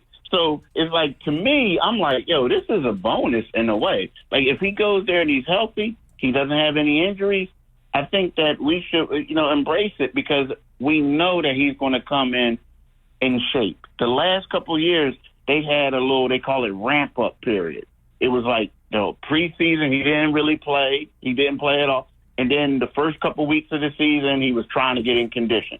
So I feel like, personally, this could be a blessing in disguise. I like that point. I also like the fact that he's around all these other guys. I hope they treat him like Charles Barkley and bust his stones and saying, yo, when are you getting out of the second round, dude? And maybe that'll push him even further to try to get, out of that because of all the contemporaries that he's now playing with and around. It can only help him to have a little extra fire. And if that helps him get out of that second round, I think it's an all-win. But obviously health, you always question that with him, but we'll see. Keith Pompey from the Philadelphia Inquirer, everybody, here on the Sports Bash. Thank you, buddy. All right, thanks for having me. Hell to pick, too. Get out of here. Keith Pompey for the Philadelphia Inquirer. I gave him the last hell to pick because I banged him earlier with a little dub fee, as we always have a little fun with that here. Coming up here on the Sports Bash Live, 97.3 ESPN, the 97.3 ESPN free mobile app. Eric Gordon. They made it official today, 16-year veteran. Eric Gordon is a Philadelphia 76ers, 7th pick in the 08 draft. Gordon, 16 points in 31 minutes in 886 career games, 652 starts. He is 9th all-time among active players in three-point shooting. His career three-point shooting percentage, 37%. And last year with the Suns, 68 games, scored 11 points, 38% from three-point range. So he can still shoot it, man. Still shoot it.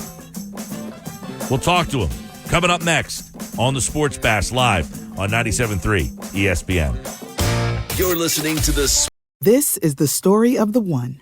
As head of maintenance at a concert hall, he knows the show must always go on. That's why he works behind the scenes, ensuring every light is working, the HVAC is humming, and his facility shines. With Grainger's supplies and solutions for every challenge he faces, plus 24/7 customer support, his venue never misses a beat. Call quickgrainger.com or just stop by. Grainger, for the ones who get it done. with Mike Gill Never thought this radio stunt would catch on so big. on 97.3 ESPN. All right, Sports Bash Live, 97.3 ESPN, the 97.3 ESPN free mobile app, streaming live video on the X platform at 973 ESPN. Use the hashtag SB Live. Mike Gill with you. We're going to be joined by the newest Sixer guard, Eric Gordon, who they made it official today. He signed with the 76ers. Daryl Morey announced today that 16-year NBA veteran Eric Gordon is in Philadelphia. And by the way, when I read 16-year NBA veteran Eric Gordon, I was very surprised by that comment. But 16 years of shot making, and he's in Philadelphia, and now on the Sports Bash Live on 97.3 ESPN. Eric, what's going on, man? How are you? Oh, no, everything's good, man. Can't complain. When I say 16 years, did that perk your ears up too? Hey, I'm not going to lie. It's going by fast. It's going by fast. He was the 7th pick in the 2008 NBA draft. Daryl said today, Eric is a proven shot maker whose ability to create space and punish defenses will help solidify an already dynamic offense. That's what you bring to this team. But what made this team attractive to you? Yeah, anytime you have a roster like we have, and with a good coaching staff, I mean, you give yourself a chance. And of course, you know, I've always been familiar with Daryl, and he's always going to do whatever it takes to win. So when you have when you have all that balled up, I mean, something good is going to happen. He went on to say, he plays bigger in the big moments. And that's been something that we talked about when they, there was some reports that you were coming here. It's become official today. Was you're a shot maker, but in the big moments. And what is it about those big moments that maybe you elevate your game? Yeah, you should never be afraid of big moments, because you're going to always have guys on your team, like on this team, Tyrese, Joel, and Paul George. When those guys, maybe get double teamed at late in the possession of a game, you still have to be ready, whether at any point. So you got to be ready to knock down that shot in any tough moment. So I've done that over and over, and I've always played with really good players for quite a while now. So being here is just going to be smooth sailing. Yeah, you 15 points a game over his career. Last year, 11, playing with Durant and Booker and Beal, but a lot of injuries out there. You played with those three really good players. How do these three complement your game? Joel, Tyrese, George, the three guys you mentioned, how do they complement what you do so well? Well, with this group, the reason why I for sure think it's going to work, because they're all dynamic in their own little way. Because Joel, he's more dominant in the post. I mean, he can play everywhere, but definitely more dominant in the post. Paul George, a good wingman that's, that can score. Everybody is going to have to be more of a playmaker. And then when I'm out there, I just got to be able to be ready for because all the attention's going to be on those guys. So you got to make sure you're ready for every opportunity when you can knock down a shot. Eric Gordon, the newest Sixer, just announced earlier this morning he will be joining the 76ers. What is it like? I mean, I don't know that you can really answer this because who has played with a player like Joel Embiid, but what will that do, and how does having a guy like him open things up for players like you? Well, of course, he's going to draw a lot of attention, but at the same time, with the type of team that we have now, we should be able to make the game easier for him too, because that's just what the balance of this team should be about, and it should look like. So, he doesn't have to be, doing the most like he has in the past. I think now that we have a pretty good team where, everybody could be looking at things two ways, and because he's such a dynamic, player. 16-year NBA veteran Eric Gordon, guard. What have you seen in the evolution of Maxey as a guy who's maybe had to chase him around a little bit over the years here? What is it about Maxey that makes him now a difference maker? Very explosive, scorer, 3-level scorer, guy who can get to the basket, knock down threes, and get to the free throw line. And now he was just consistent at it, and his jump shot making is really, really put him in. So he's going to be very exciting, and he runs around. Of course, everybody knows he runs around. He's all over the place, and I really do think he's a special talent. I think he's going to even have even better year because of his with the type of team that we have. His playmaking is going to be even more crucial. So I think a lot of them. You look at this Philadelphia team, and it's constantly they haven't been able to get out of the second round. They haven't been able to get out of the second round. Looking from the outside in, what is the circumstances from guys who have played in the league when you look at Philly as to why they have not been able to get over the hump? Well, I don't know. I've seen, watching Philly over time. I mean, I remember that time where they had Jimmy Butler and Kyle Lowry and Joel and Harris. When they had all that looked like a real legit group that had a shot. But they've always had a good team for a long time, for quite a while now, and so I really do think as long as you have a team that has a chance to, and I really do. That's why I came here. I really do think this team has a shot at doing something special. So.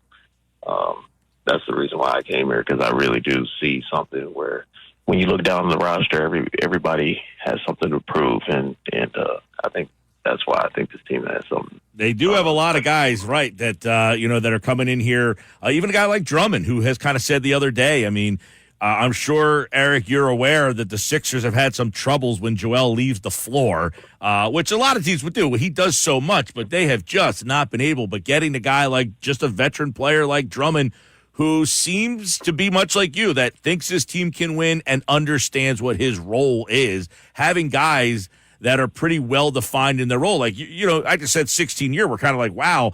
But you're still playing almost 30 minutes a game and fulfilling that role. So getting another guy like Drummond to add to a guy like you, how much does that mean for the depth of this team, and how important is depth in winning? We see teams that have those big three names that get a lot of attention, but having the depth is pretty much just as important if you want to win a title. Yeah, the depth is important, but I think the special thing about this group is, some of the guys that they're going to come off the bench. Those guys can make things happen too. Whether it's individually for themselves and also playmaking for the team. So it's not like when you take Joel out, it'll be just such a big difference. I really do think. Of course, the style might be a little different, but I think we've got some guys that can really make things happen and be more creative. What is your favorite spot on the court to shoot the three? I don't know. That's a tough one, but if I had to pick a spot to take a last a tough shot, nothing's better than either the wing or top of the key. I would say wing, and I'm glad you answered that because you watch Nick Nurse runs this play a lot where there's a lot of double at the top. Tyrese drives to the basket, gets kind of collapsed on, and last year, not to take anything away from these guys, but Patrick Beverly and Lowry, wing threes, not their expertise. You're going to get a ton of wing threes, I would think, with that little handoff there and the way defenses collapse on Tyrese Maxey. Is that something Nick Nurse's style and offense that also drew you?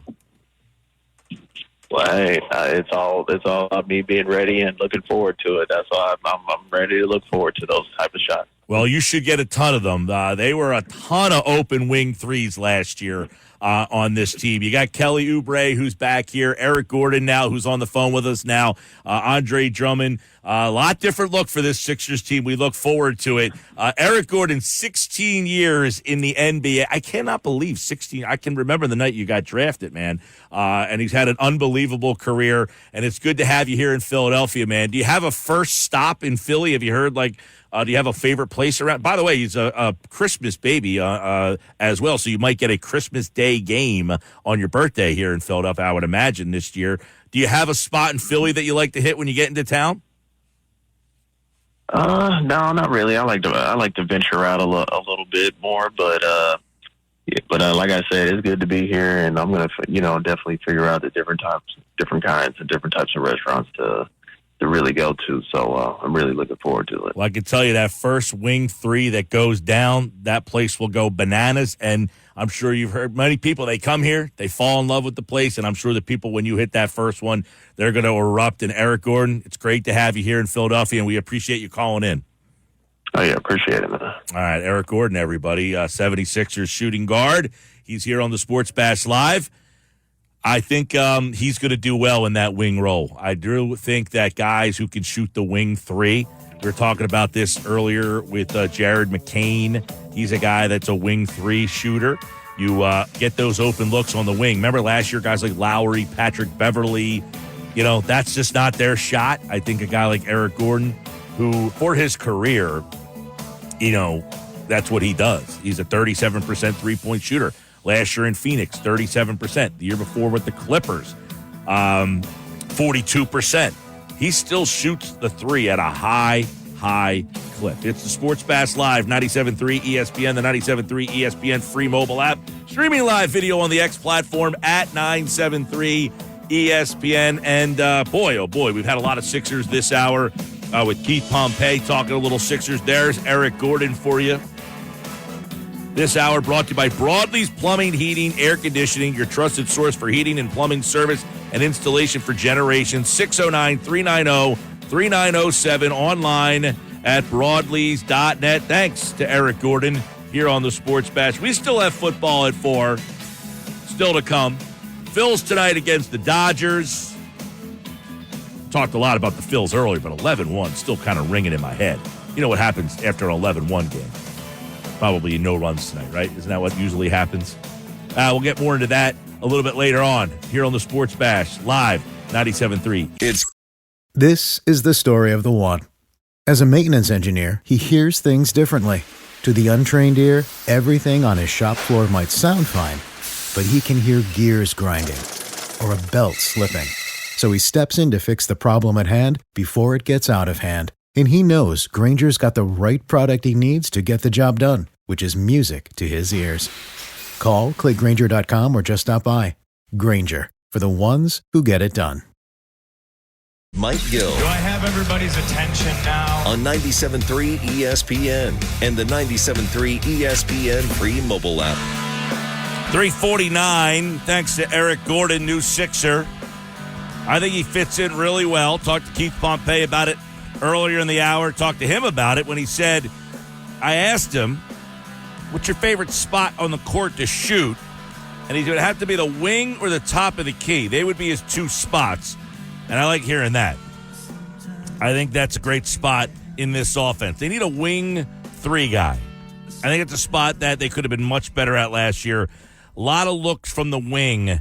Maxey creates a lot. Joel, with all the attention he brings to the table, I think you're just going to get a lot of looks on that wing. And I think he's one of the better wing three-point shoot guys in the league. I think, are we sounding greedy to say if you can go get Gary Trent Jr., go do it? I mean, he just became available. Looks like him and the Raptors are going to split and change, go their separate ways. I have no problem going out and getting Gary Trent Jr. and adding him to the mix. It's absolutely not greedy, Mike, because of the fact that you can't name a championship team that didn't win without quality role players. You can never have enough quality guys coming off a bench for any team. One of the problems with some of the superstar heavy-laden teams over the years has been the guys who had to fill in the rest of the roster just weren't good enough. Go get 20 Gary Trents for all I care. Well, you only get 15 roster spots. However, Gary Trent would be he's another guy that shoots the three. He's a catch-and-shoot kind of guy. Yep. He's a tough guy, too. Gary Trent's kind of a tough-minded player that I think definitely would fit into this spot here, very well. I think Gary Trent Jr., and from the reporting out there, it sounds like he is willing to take a 1-year kind of prove-it deal. Now, is he going to take a 1-year veterans minimum, similar to what Kelly Oubre Jr. did last year? Is that something? He is still a young guy. I feel like he's been in the league forever.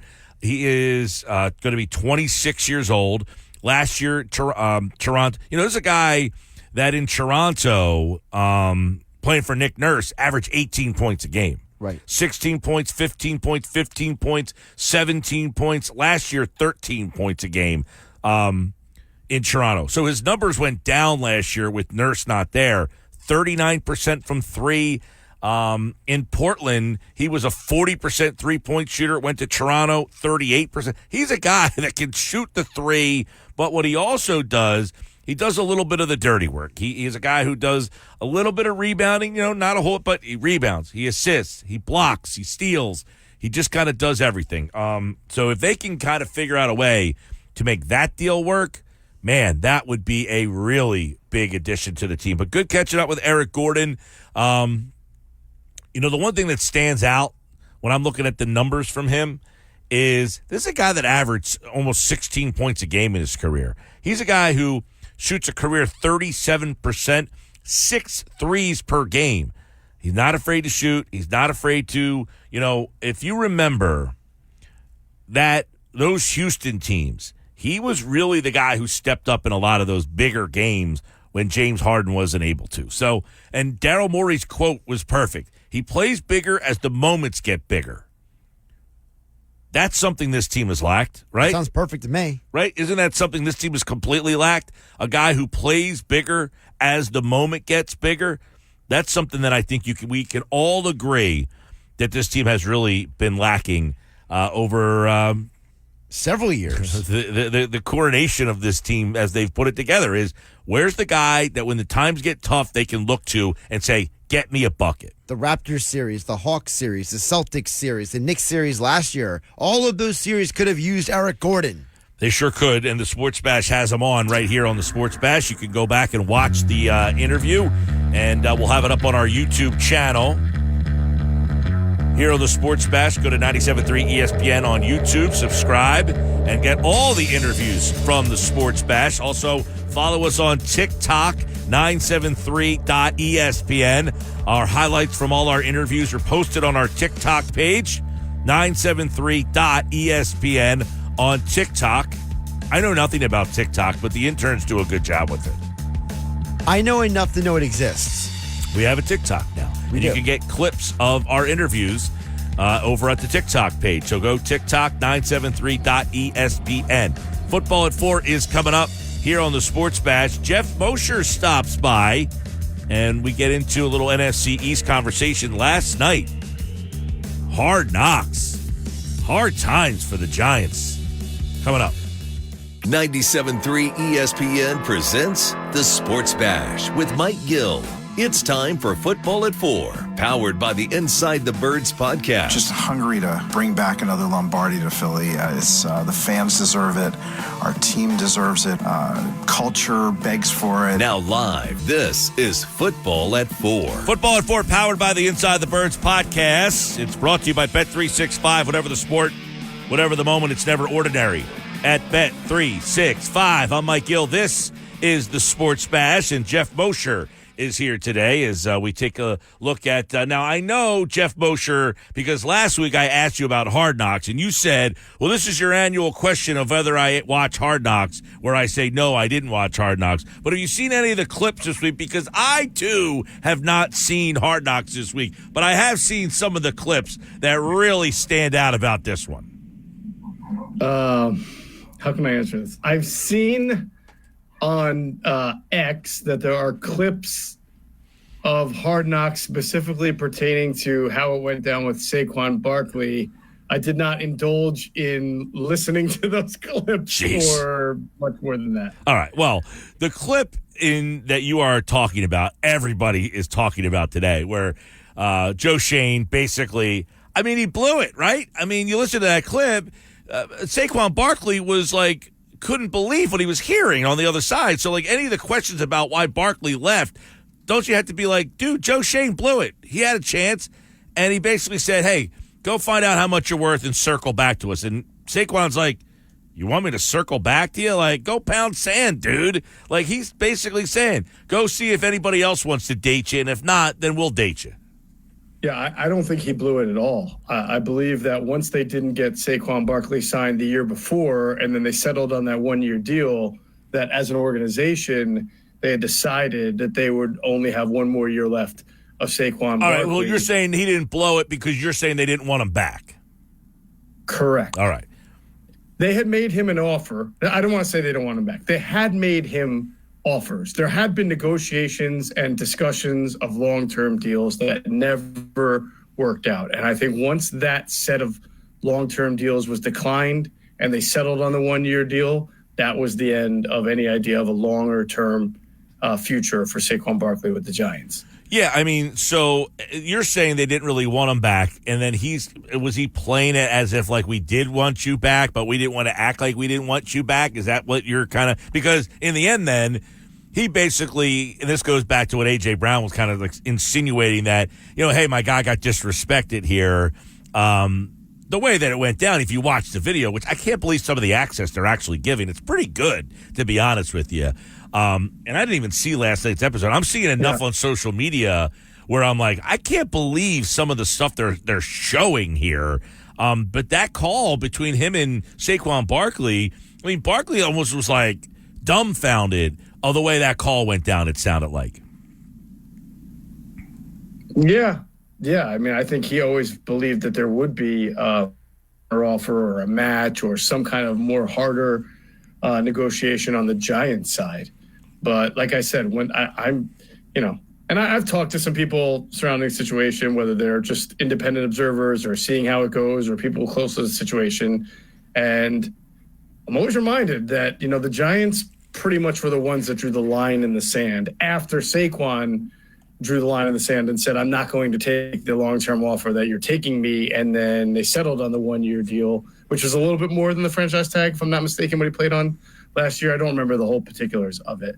But, Mike, you know, when I first started seeing, like, as a reporter, how, you know, I'm going to say go back to, like, years and years ago, and I wondered about how negotiations always went. I was surprised to learn, like, how often there are teams that play the negotiation game by doing exactly what the Giants did, and the Eagles have done this before, where they have told a player that they liked, but maybe not liked as much as the player and his agent liked, to go find what the price tag is, because they didn't want to be the ones, it could be the Eagles or it could be a different team.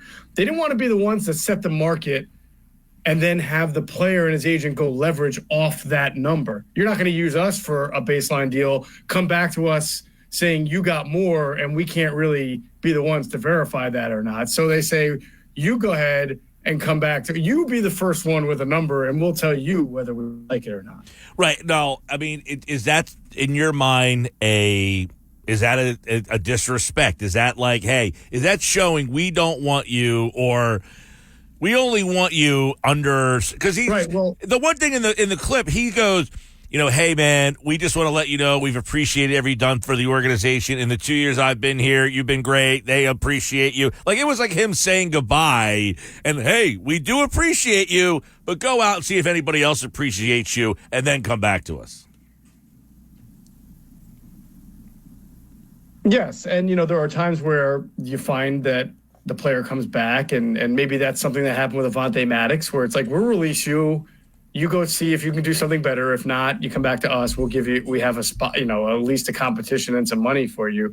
But in that prior example I was giving you, where I've seen this multiple times, where a team tells a player, go out there and come back to us, that team really has no intention of matching any offer, but they want to be able to tell the media that, well, this player got a price that we just thought was out. This player got a great price and he took the opportunity. It's a way for a team, especially for a popular player, to say this player went out and signed with that team and that was their decision, when behind the scenes you were basically telling them to do that. Yeah, well, and that was another part of the show last night. I'm sure someone like you would really enjoy is Joe Schoen sitting down with the PR guy as they're kind of going through the topics of questions, and Shane gives an answer, and the PR guy's like, I wouldn't say that if I were you. Because he was like, hey, I tried to give him the money last year, and he wouldn't take it. And he's like, I wouldn't say that if I were you. Mm-hmm. But, like, kind of that back. And then they show him the video of what he really said on the podium. Like, that was some – like, if I'm Joe Schoen or any team, we know that it happens. I don't think you want anybody seeing the actual back and forth happening. Yeah, no, I mean, I think it's good. I think most of the public, and maybe I'm wrong about this, understands that what is said behind closed doors is different than what is said in front of a microphone. And maybe it sort of defeats the purpose then of that, to then let the public in and see how much said is different. But it also, maybe it opens up the door for people to be a little bit more honest instead of having to lie.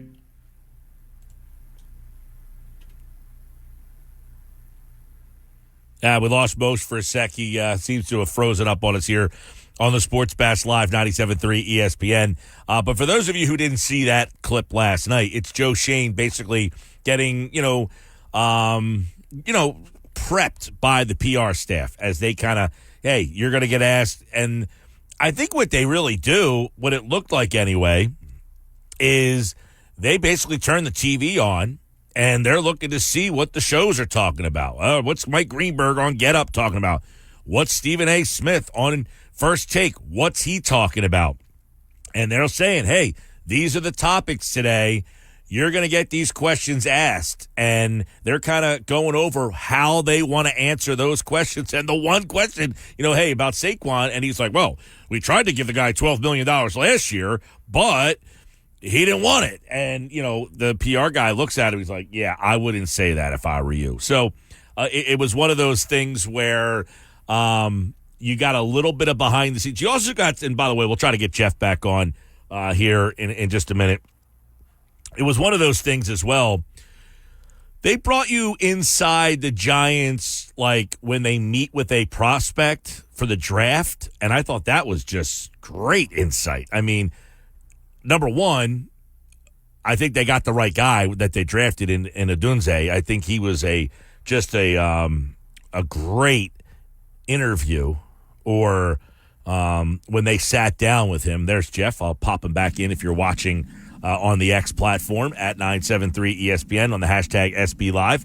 Yeah, Jeff. So as you left, I was saying, like, it kind of gives you some really interesting insight of them prepping the GM and some of the stuff they were talking about. I think another one of the scenes that really stood out was when I guess they were at the Combine, and Joe Schoen is in it looks like they each have like their own individual like luxury box or something, and all the teams are kind of in the ring at this place. And he's like, look, the Patriots are all the way over there, and like they might be in the one end of the end zone and the Patriots at the other end of the opposite end zone.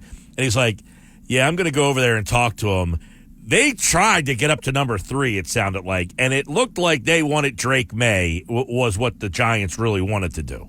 Yeah, I mean, that was kind of the word coming out of the New York area for a while, is that they were a Drake May or bust. They weren't going to take a J.J. McCarthy. They liked Jake May. They thought they had a chance to get in there, and they offered a decent amount apparently, but were not able to do that. But they weren't. I think that makes people think that they don't have any faith in Daniel Jones or that they want their quarterback. I think it's just that they really like Drake May because obviously they didn't move and take a different quarterback there. They went and took Malik Neighbors. Yeah, and it's funny because the part where they're sitting down with Drake May and they're going through the plays and asking him to kind of recite them and change. And then they have Jaden Daniels in there. I don't know that they like his answers too much.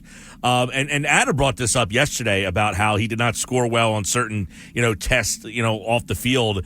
But it seemed that the Giants weren't all that impressed with him. But I thought Odunze was awesome in the answers there. Like, I thought he was a guy that would really – but it was really interesting to see, hey, when you hear a team meets with one of these guys – there's like 15 guys in this room firing questions at this poor kid.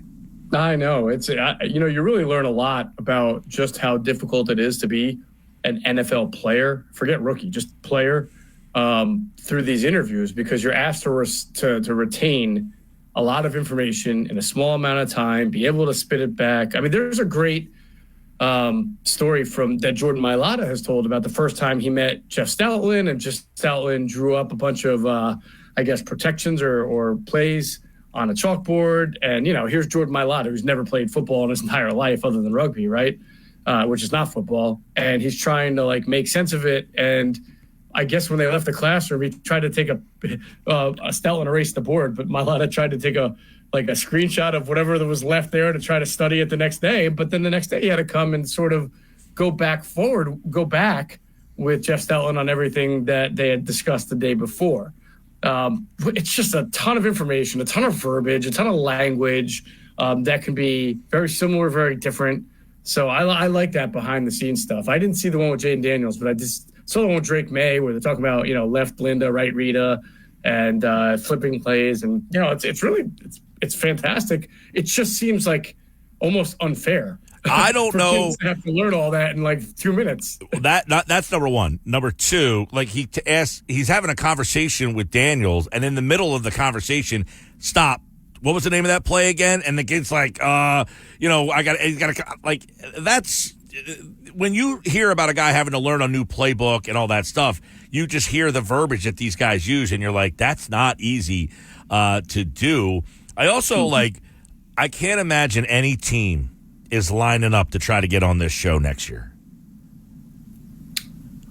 Because of everything that gets exposed or I mean, some teams don't want it at all. I mean, I don't think the Eagles have ever been hard. I don't think they want that. You know how they are with public relations and, they're the anti-help everybody type of organization. And let's give a lot of ourselves organization. Well, you think the Eagles would want to be on the Hard Knocks? Yeah.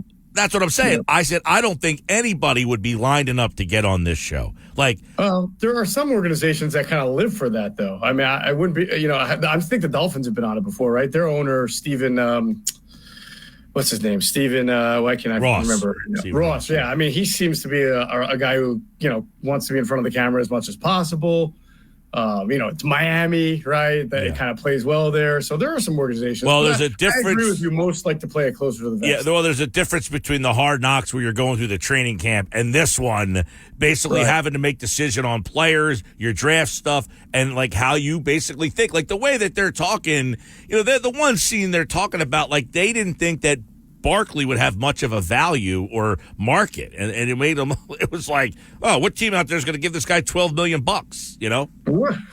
Yeah. Hey, by the way, that was a fair question given the climate for running backs, and it's not like there were 10 teams willing to do it. I mean, it was kind of the Eagles and I think the Packers were the only two teams. 2 of 32 teams spent big money this year on running backs, so you just never know. Yeah, Josh, and one of the things, they talked about, they said, hey, listen, we think in the second week we can go out and get, and they have like a list of their guys. They're like, we think we can get one of these guys. I liked when John Maris said, like, I don't know if I could I couldn't sleep if we lost Barkley to the Eagles.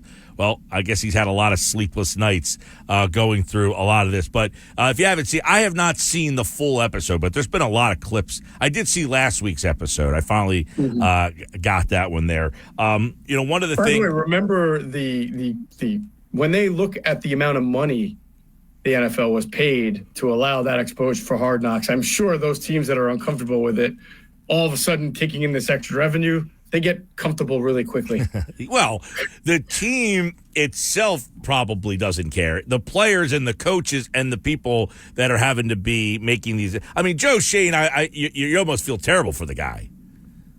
Yeah, I mean, there's going to be sacrificial lambs in the chase for everybody to make more money, but that does bring in a lot more money for the league, which makes more money for the cap, right? And the owners to spend, and the salaries keep going up. There's the scene last week, I think it was, when he's like, "Oh, we're playing Miami with like 3 freaking practice squad guys. Like, how do you think those 3 guys feel?" I know he's not like he's trying to but he basically just. I get it. Discount it. What these guys are professionals trying to help the team out, and yeah, we had 3 practice squad guys. The Giants, by the way, Adam and I talked about this yesterday. They're the longest shot in the NFC to win the division at plus 1,200. Do you look at the Giants team? Are they on the way up? Are they on the way down? Is that a disaster team? I think that they're certainly among the 3 to 5 worst teams. The Vikings stand out to me as a team that can be really, really bad. I like the Giants' defense and their 4-man rush. I mean, you got Brian Burns, Dexter Lawrence, Kayvon Thibodeau, Ojulari there. That's pretty good. I mean, but their offensive line continues to be problematic. They did address it, so we'll see if that helps them any. The Vikings stand out. NFC South's got to have a bad team, right? Carolina stands out. They could be worse than the Giants. But yeah, probably not too many. I think Arizona will probably make a nice little jump this year. They're plus 1,000 in the West, I think it was. It wouldn't shock me if they weren't that good, but yeah, the Giants are certainly among the 3 to 5 worst teams in the NFC. Yeah, the Giants, I keep talking about Washington as a team that I think could be the surprise one. Like, there's always a team that goes worst to first. Now, I know Washington didn't finish last this year. Adam and I talked about this the other day. It's really hard to find a team that, and it happens every year, so we say this every year, but it's really hard to picture one team going from worst to first with some of the, I think the Lions are or Green Bay. So one of those 2 teams, even if the Lions disappoint, you would think Green Bay stepped in. For San Francisco to not win the division almost seems like not a possibility. For Carolina to be the team that goes from worst to first. So it would really have to be the Giants, the way that I just kind of mapped it out there. I mean, maybe the Bears, because I don't believe in the Bears like some people do, but I mean, they certainly had a great offseason as far as improving their roster and everything like that. And it's not like, no, they do play in a tough division. Minnesota's down, but I mean, I guess I'm going to say it's not like Green Bay and Detroit have been 10-year stalwarts here. I mean, they've had the Lions are relatively new to all of a sudden being a very good team. You never know. An injury could happen to Jared Goff, and they might be screwed. So, from a 53-man roster standpoint, the Bears could be a candidate, but I don't see that either. All right, I just got these in as we're talking here. Okay. A.J. Brown, over-under, 1250.5. I have to go over, but it's sort of dangerous to think that he's going to put together a third straight 1,400-yard season or even 1,300-yard because, that's just not how the way the NFL works. But he's really good, and the offense is really good. So I would take the over. You go over 1250. I probably would as well. All right. The other one is A.J. Brown, over-under 90.5 catches. Well, do you remember what he had last year? I don't, but I would imagine right in that wheelhouse. I say 90.5, and I think it's an interesting number because they really have Smith and Brown, unless you think Goddard's going to be much more involved. Like, those guys would probably be in the same. I'll give you, by the way, Devontae Smith is at 80.5. Yeah, so AJ caught 106 last year in 17 games. Oh, that's 88. significantly down. Yeah, 88 the year before. So he's, you never want to judge a guy off the number one. You're trying to find a median. I would say 95 feels good. So that would be over 90. Yeah. Yeah. I wouldn't feel great about it. It could certainly be 88 to 89 again and still a crap load of yards and touchdowns. Devontae Smith, over under. This is a good one. 1,000 yards. I would take the over on that. Yeah. He's had 2 straight seasons of, I believe, over 1,000 yards, right? Right there on the number. Right there on the 1,000. Yeah, I would take the over on that. He's another one who went down, though. I mean, he had 1,196 in 2022, 1,066 in 2023. So you're talking about 1,200 to about 1,100. I still think that I think he'd have to get hurt to not get 1,000 yards, personally. I would agree with you there. I feel good about both your. That's the one I feel the most of the 3. I would feel the most comfortable about betting on. Okay, so Smith over 1,000. You feel the best, as opposed to over 1,250 and over. Now for Smith, it's 80 catches, 80.5. 95, 81. So it's actually lower than his last 2 years. I would feel pretty comfortable about going over that as well. Okay, all right, man. It all starts soon. The Eagles will be at camp. July 23rd is when the rookies report.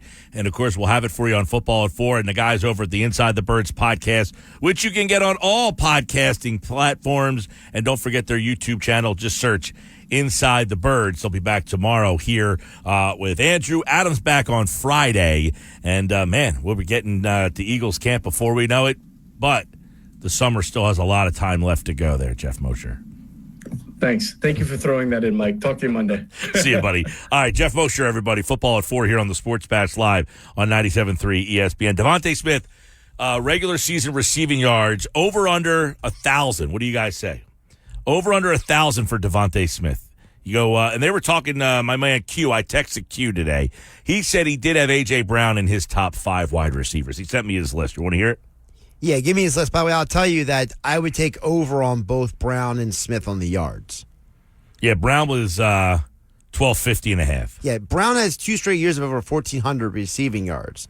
So I feel comfortable going over both of those because I think that Kellen Moore is going to have a much more prolific offense to execute than what we saw last year. Hugh Myers, his list was number 5, Devontae Adams, number 4, A.J. Brown, number 3, Tyreek Hill, number 2, Amon-Ra St. Brown, number 1, Justin Jefferson. Interesting. I would probably. You want mine? I was gonna say I would have Amon-Ra St. Brown like a little lower. I had him 5. You had him 5? 5 Brown, 4 Jamar Chase, 3 A.J. Brown, 2 Tyreek Hill, 1 Justin Jefferson. My only problem with all of these lists are I always like to ask the question, what delineates the best wide receiver? Because I think his reasoning was interesting. No. Yeah. Was it him that said because of the quarterback he plays with? Somebody said that about Tyreek Hill. Devontae Adams, because he's always playing with bad quarterbacks. So that's why they were putting Devontae Adams on there. Now, someone else I heard call into the midday show, because it was Q Myers along with Chris Carlin today on ESPN Radio here on 97.3, and they were talking about how Tua is not a top 8 quarterback, so they give Tyreek Hill more credit. I don't. Again, is that so? Like, if we example only go off of who the quarterback is, right? If we are using the quarterback as a measure for this conversation, yes, a guy like Devontae Adams has to be in that conversation. But then you have to ask the question, well, where do guys like A.J. Brown, does that make them more or less valuable?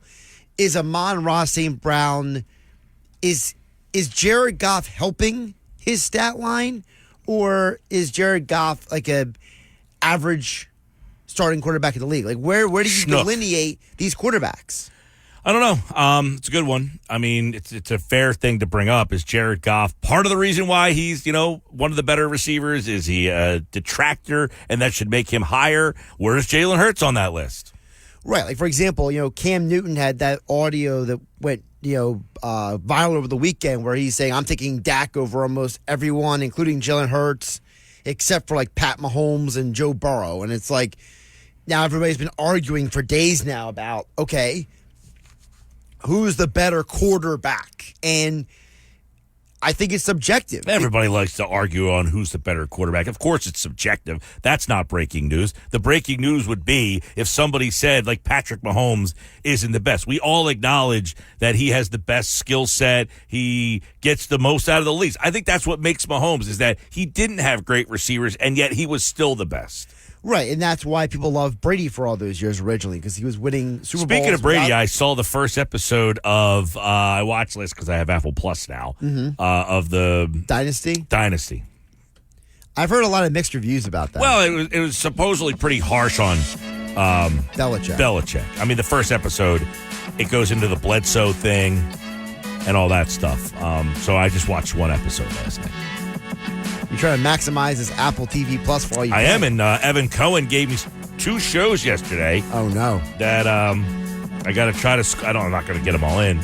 The Morning Show and Presumed Innocent. Is that another one, I think? I've Apple heard of TV The Morning Plus Show. people out there. The Morning Show. The Morning Show's with Jennifer Aniston. And Presumed Innocent. Those are the 2 shows that he told me that I should watch. Well, I'm in Ted Lasso land right now. How far along are you there? About 2.5. Okay. Yeah. So what do I have, about 1.5 left to go? I was going to say, how many more days left do you have? I might have to just pay what is it a month for Apple Plus? $7.99? I think it's like $7.99, $8.99. I might have to Bite the bullet. Suck it up on that one. Sports Bash, 97.3 ESPN, the 97.3 ESPN free mobile app. I haven't seen the Phillies lineup. I'm imagining that it's out. We'll get that to you here. It is, I don't see it yet. All right, Knicks Nuggets are on the way. They're coming up next. David Dahl has cleared waivers. He's elected free agency. So, Dave Dahl, nice to know you. Coming up, Knicks Nuggets here on the Sports Bash on 97.3 ESPN, the 97.3 ESPN free mobile app, and streaming live video on the X platform at 973 ESPN. Use the hashtag SBLive. We have the This is the story of the one. As a maintenance engineer, he hears things differently. To the untrained ear, everything on his shop floor might sound fine, but he can hear gears grinding or a belt slipping. So he steps in to fix the problem at hand before it gets out of hand. And he knows Grainger's got the right product he needs to get the job done, which is music to his ears. Call, click Grainger.com, or just stop by. Grainger, for the ones who get it done. for sitting in traffic. You come with me. The Sports Bash with Mike Gill on 97.3 ESPN and the 97.3 ESPN free mobile app. 434 Sports Bash, 97.3 ESPN, the 97.3 ESPN free mobile app, streaming live video on the X platform at 973 ESPN. It's time for another edition of Knicks Nuggets with Nick Earnshaw. They're brought to you by Bet365. Whatever the sport, whatever the moment, it's never ordinary at Bet365. Nick Earnshaw from the Shift podcast, which you can check out on all podcasting platforms, and producer of The Locker Room weekends from 10 to noon on 97.3 ESPN. All right, Nick Earnshaw, what is going on, man? How are you? I'm good. I was going to say, I didn't know The Locker Room were going 5 days a weck now. I was like, I must have missed a shift or something, Mike. Yep. Sorry. Weekends, Saturday, Sunday, 10 to noon. 10 to noon. There you go. All right. Yeah, but no Phillies lineup yet. I heard you on the other side. Yeah. What's that all about? No Phillies lineup. It's a little odd. It's a 7:05 start tonight, remember, because it's nationally televised on ESPN tonight. Last thing, only news we have right now is David Dahl has cleared waivers and is a free agent now because he got sent down. He went to waivers because I have the reason why there's no lineup, by the way. Bryce Harper's hand got bruised last night. He is testing it out pregame, and that's why there's no lineup out. Oh, so that was from the play at first base. Yes. Yep, that was the play at first base. Can we breathe here in Philadelphia with Bryce Harper at some point? What? Hopefully he's okay. Hopefully he's in the lineup tonight, and it's nothing too serious, just a bruise. But the Phillies last night, Mike, it was a big win. Gigantic win last night. The offense was unbelievable. 10 runs in this game yesterday. But I want to start with nugget number one. I got to talk about Bryson Stott. It was a solo home run. It was after the Trey Turner home run, the grand slam. But Stott hit a homer last night. And, Mike, I don't know if you knew this. It's his first home run since May 18th. He hasn't hit a home run since the month of May. And in his last 5 games heading into last night, he's batting $158, 273 on base percentage. Since the Miami series, he's 8 for 35. We've talked about Bryson Stott's struggles on this show a ton. Last night, hopefully it's starting to get him going a little bit here. That home run, because that could be a confidence booster. That was a shot. It goes off the Toyota sign out in right field. Hopefully this is a sign Bryson Stott starts to go forward. That was a nugget I took from last night's game. Maybe this is where Stott could get it rolling a little bit. Yeah, I hope so. I mean, he was hitting at the top of the lineup. Now he can settle back in, kind of like back where he was at the end of last year. You know, there's been so much movement in this lineup with Turner out. They had to move things around. Real Muto was there. Then he got hurt. They had to shift things around again. And then, of course, you lost Schwarber. You lost Harper, so they had to move Stott. And so a lot of people got affected, getting pitched differently. So hopefully he settles back into this spot. And now he's hitting where he normally would hit. Now, I do think he has struggled a bit, and it's you know, because he has been hitting in his normal. Now, he got moved to the leadoff spot. He hasn't been affected as much, but he has been affected by who's been hitting around him with different people moving. So hopefully as he settles into this spot now, last year, come playoff time, he kind of settled into that 5-hole behind Bohm for the most part here. I'm interested in what they do with Real Muto when he comes back, because he had hit 4, then they moved him, and he went to 2 when Turner went out. And now when he comes back, does he go to 5? Do they keep Stott 5 and go 6, and then Castellanos bumps down to 7? So that'll be interesting to see what happens when Real Muto. But all of it should help Stott become more consistent. Yeah, it'll take the pressure off him a little bit. He's just had some interesting at-bats, to say the least. His approach is, I feel like, always different. It's a little odd at times. I don't feel like he's been hitting the baseball that hard either. And, you know, last night, he got a hold of one. Hopefully that could build up his confidence a little bit, because he's been great in the field. I mean, he made that play when we talk about Bryce Harper taking it off the wrist. He had the bruise. Stott made a great play in the field last night. He's been doing that all season. At the plate is where it's been a little bit shaky. He's only batting a little over 240 this season. You know, that's a guy that's an important piece to their roster, to their lineup. So when you start getting the Real Mutos back and start mixing and matching the lineup, he's going to bump down. Hopefully it takes the pressure off of him a little bit. I know he's been up and down the lineup all over the place. You know, he was leading off the past couple of days, a couple of games with Harper and Schwarber being out. But if he's able to get rolling here a little bit before the All-Star break, get some confidence, get some rest after the All-Star break, maybe that's when he starts to pop off. Yeah, and look, you know, a lot of guys go through their hots, their colds, their ups, their downs.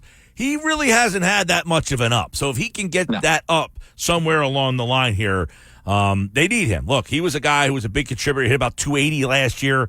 So that's a guy. You take a look at some of the things of why this team has been so good. A lot of it's been some of the pitchers have pitched way over what your expectations were. You know, Trey Turner has been unbelievable. Alec Bohm has been so good. Harper's been really good. I think Schwarber's had a really solid year. But Stott's a guy that you were hoping took that next step and hasn't quite got there yet. No, he just hasn't yet with the bat. You know, there's a whole another second half of the season. A lot can change. A lot can happen. Hopefully it happens for Bryson Stott, and yesterday was the beginning. First home run since May 18th. We'll see what happens tonight. And, Mike, I want to add, you know, Harper, you mentioned the lineup thing. Wheeler had an MRI, no structural damage, but it's unclear if he's going to pitch Sunday coming up this week. So we don't know about Wheeler, and he went out last night. Yeah, I know. I think it felt like, and I know that Rob Thompson just talked about him and Rojas was the other guy. That he did give a quick update on them. I know that he mentioned that Harper's testing out the hand, and then he gave an update on the two of those guys. I didn't hear what he said. I'm just kind of looking at the video in front of me here, but I can't hear it, obviously. But, I think it was more precautionary, hopefully. Yeah, I think so, too. I think it was kind of a precaution thing. You know, he did. I mean, it was right off his it looked like his wrist a little bit. So I think there's probably a nice little bruise there for Bryce Harper. Hopefully he could go tonight, nationally televised game. I'm sure he's going to do everything in his power to go. I mean, it's the Dodgers. You want to take the series tonight. Two straight wins against the Dodgers. That's how you want to start it. But, Mike, I want to get back. Nugget number 2, I got to talk about the deadline here. We got to continue to talk about the deadline. It's getting closer and closer and closer, 20 days away for the MLB trade deadline. And Mike, I don't want Jazz Chisholm. It's not going to be about Jazz. It wasn't even going to be about Jazz. It's the question of the day. Would you rather have an outfield bat or a bullpen arm or both? Mike, if I had to choose one, obviously I would want both. For me, it's both. But I would prefer the outfield bat. And a month ago, you asked me, a month and a half ago, I would have said the bullpen arm. I've evolved, new information, where the Phillies are at now. You got to get another bat. You got to go for it, Mike. Obviously, I want Jazz. That'd be great. That'd be awesome, amazing. But I think you got to go bat over the arm. If you had to choose one, you were only getting one. Yeah, I mean, if I had to pick one, we talked about this earlier. I don't know if you were listening at that point of the show, but when we were talking about, like, how would you rank which bullpen arms you trust the most? And then after you rank them, does that make you feel comfortable that you don't need another bullpen arm? So I would probably go, if I had to go top 3, 4, I'd go Hoffman, Strahm, Alvarado. After that, who am I forgetting? Kirkering, probably 4. And then after that, I'd probably go Soto. I think I might be missing a name in there, but that's probably what I'd go if I had to go top 4 to 5. Okay, yeah, their list that I saw it was the guys over at Philly Tailgate. They went with Hoffman 1, Kirkering 2, Strahm 3, Alvarado 4. To which I say, is Alvarado 4 because those guys are so good, or because you're starting to lose some trust in him? I feel like it might be you're losing a little bit of trust in him, a little bit. I think that might be the reason. I mean, he struggled. He's been a little sporadic with his pitches. His command hasn't been great. His control is, he's lost some batters this year for sure. So I think you're losing a little trust in Alvarado. He's struggled a little bit. He's been a little shaky at times. The control, he's lost batters, etc. I think that might be the reason, Mike. Like he's kind of been so all over the place in some of his appearances that might be why the confidence is starting to come back on Alvarado. Because you asked me a month or two ago, Alvarado might have been the number 1 guy, but since then he's kind of cooled off. He's struggled a little bit here and there. I'd probably say it's a confidence thing for sure. Yeah, well, we'll see. And we asked this question as well. Matt Strahm, he was excellent. Are you going to get the same second half from him that you got in the first half? Jeff Hoffman, he's been almost untouchable. You're going to get the same second half from him as you got in the first half. So there's a lot of things. So to go back to your question, I still think based on the performances of the first half, the bullpen's better. You need another bat. But can you trust that those bullpen arms are going to duplicate what they did in the second half, what they did in the first half in the second half? Right. I mean, that's the thing. Are you going to get this for the entirety of the season from all these guys in the pen? It's nice to have another arm. You can never have enough pitching, Mike. There's no problem if they go out and get another bullpen piece. It just adds another arm and option for Rob Thompson heading into the playoffs. I'm not opposed to them getting an arm whatsoever. It'd be nice to have both them, an arm and an outfield bat, but I think you got to go for it. You got to go after both. I mean, you have the ammo to do it. You have the pieces and the prospects to go out and make a trade for both. I think it's very doable. I think you're going to see the Phillies be extremely active within the next couple of weeks as the deadline approaches, and you're going to see the Phillies definitely make a move because they got to go for it this year. Go for it. You're the number 1 team in baseball. You're getting everybody back. Everyone's getting healthy. You got to go for it at this point and make a move that's going to put you over the top because there are clear holes on this team, even though you're in first place. And I think they will. I think that Dombrowski will, at the end of this deadline, 20 days from now, I think Dombrowski would have made a move that we're happy about.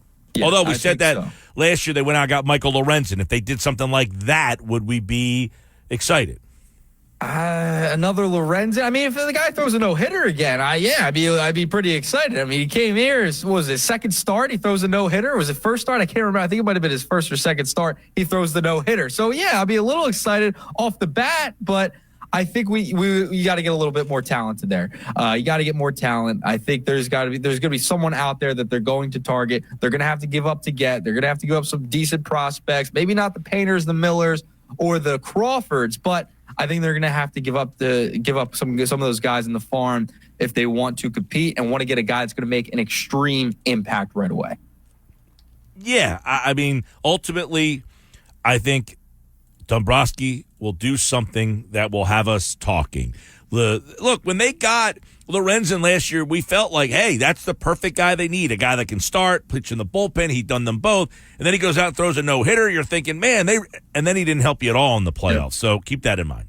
Yep, it's something to watch for. We'll see how they approach the deadline. I think Philly fans will be excited with what they're able to do. I think there's tons of names that the Phillies have been involved in. They're going to get one of them. I just can't see them not going out and getting it, either an arm or a bat. All right, nugget number 3, final nugget of the day. Mike, there's still some free agents out there for the Philadelphia 76ers. Gary Trent Jr., a name that you've talked about today, and that's out there. He's a guy that you could take a minimum. He could take a 1-year flyer like a Kelly Oubre. Very, very possible for sure. But there's some other names I think the Sixers should also look at and target. If Gary Trent Jr. is available and you're able to bring him in, definitely go do it. He's a great shooter. Was 43% on catch and shoot threes. He's fantastic. I'd go get him. Played under Nick Nurse before. That's obviously number one. But there's some other names being floated out there. Are you willing to bring a Kyle Lowry back, a Cam Payne who's had some off the court issues? But then there's 2 names I want to talk about that are still available that could go on minimums. Gordon Hayward is still out there. He's a little older. He could be he's a backup at this point in his career. He can give you some minutes off of the bench. If he takes a minimum, that wouldn't shock me at all at this point in his career. Played it, I believe, a little over 50 games last season. Shot a little over 40% from the field. And then there's also Markelle Fultz. They need another guard, Mike. Why not bring back and kick the tires on a Markelle Fultz at this point? Good defender. He has the length. He shot, I believe, 47% from the field. Will not shoot from three-point range. He will not take a three. But he could give you a little bit off the bench, a little younger. Why not bring him back, Mike?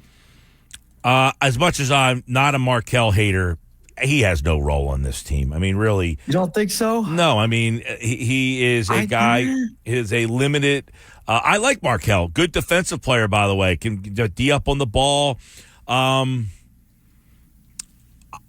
We had Eric Gordon on earlier. I asked him. Great interview, by the way. What is your favorite shot on the court? And he said wing 3.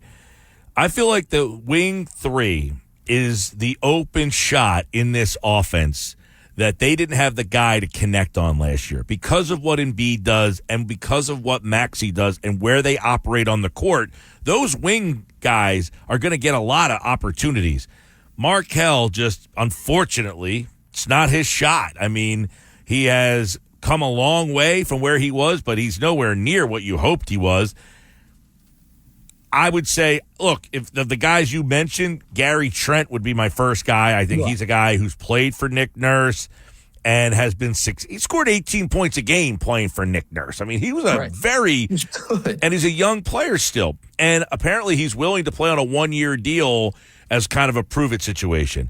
I don't know where Markelle fits into this situation. Does he block Jared McCain getting minutes? I mean, you have Gordon here already. So, unfortunately, I, as much as I like Markelle, I was never a Markelle hater. I feel bad for the guy more than anything. I don't even know that he knows what happened to him.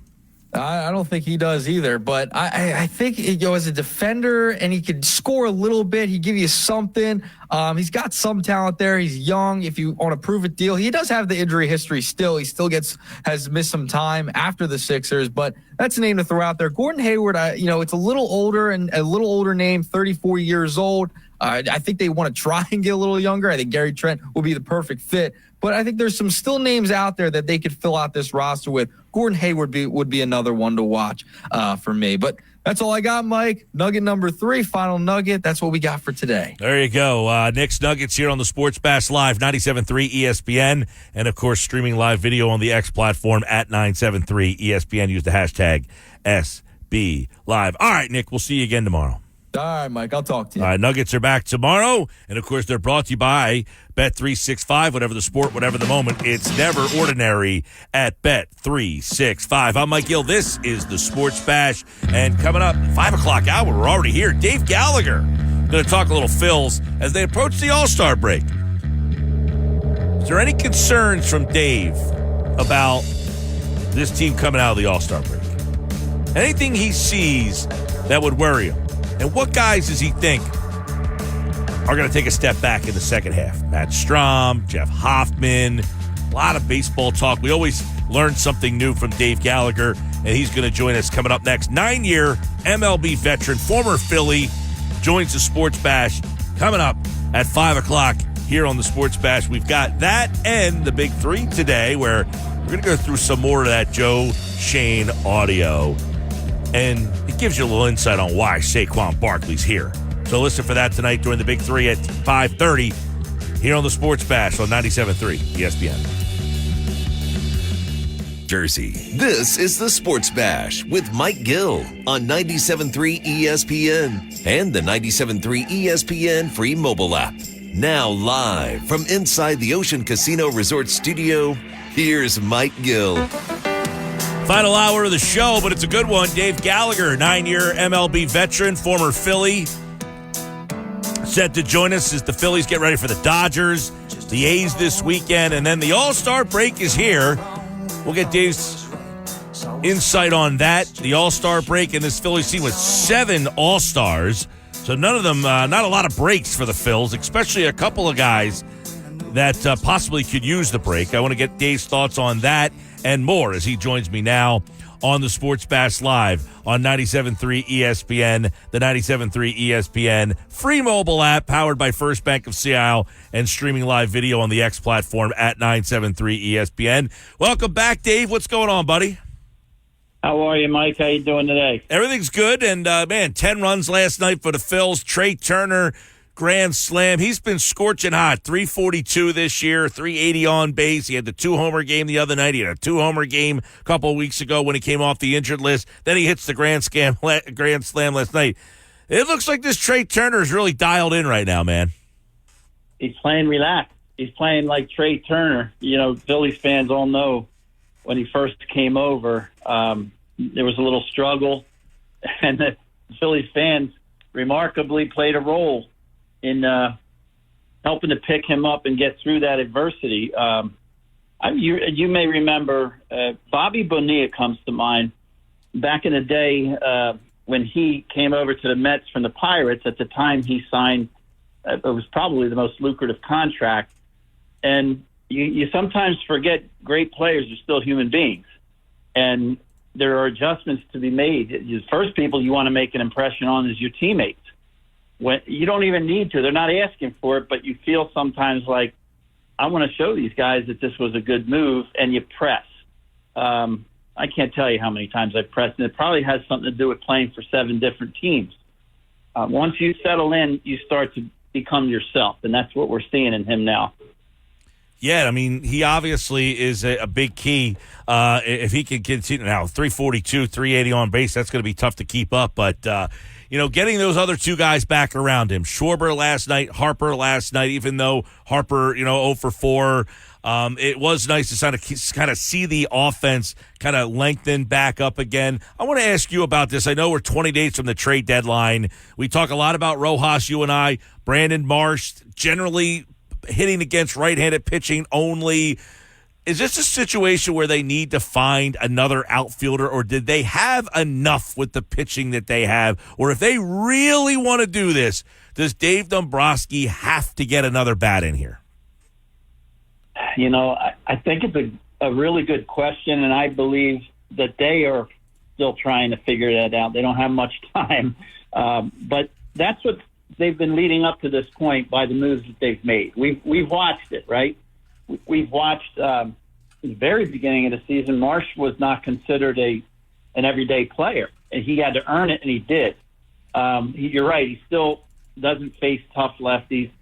Scott, it surprised me that he sometimes doesn't face a strong lefty or somebody who'd be tough. But I think all of these moves that Rob Thompson has made are brilliant. I really do. I think he's doing the things that a championship playoff team does during the regular season. So injuries are part of every team, but they don't matter as much to a team that's not in a playoff race or in any kind of contention. They don't matter. They make moves. They bring up guys from the minor leagues because they don't have a destiny. This team's got a destiny, so they're going to make moves that they got to make.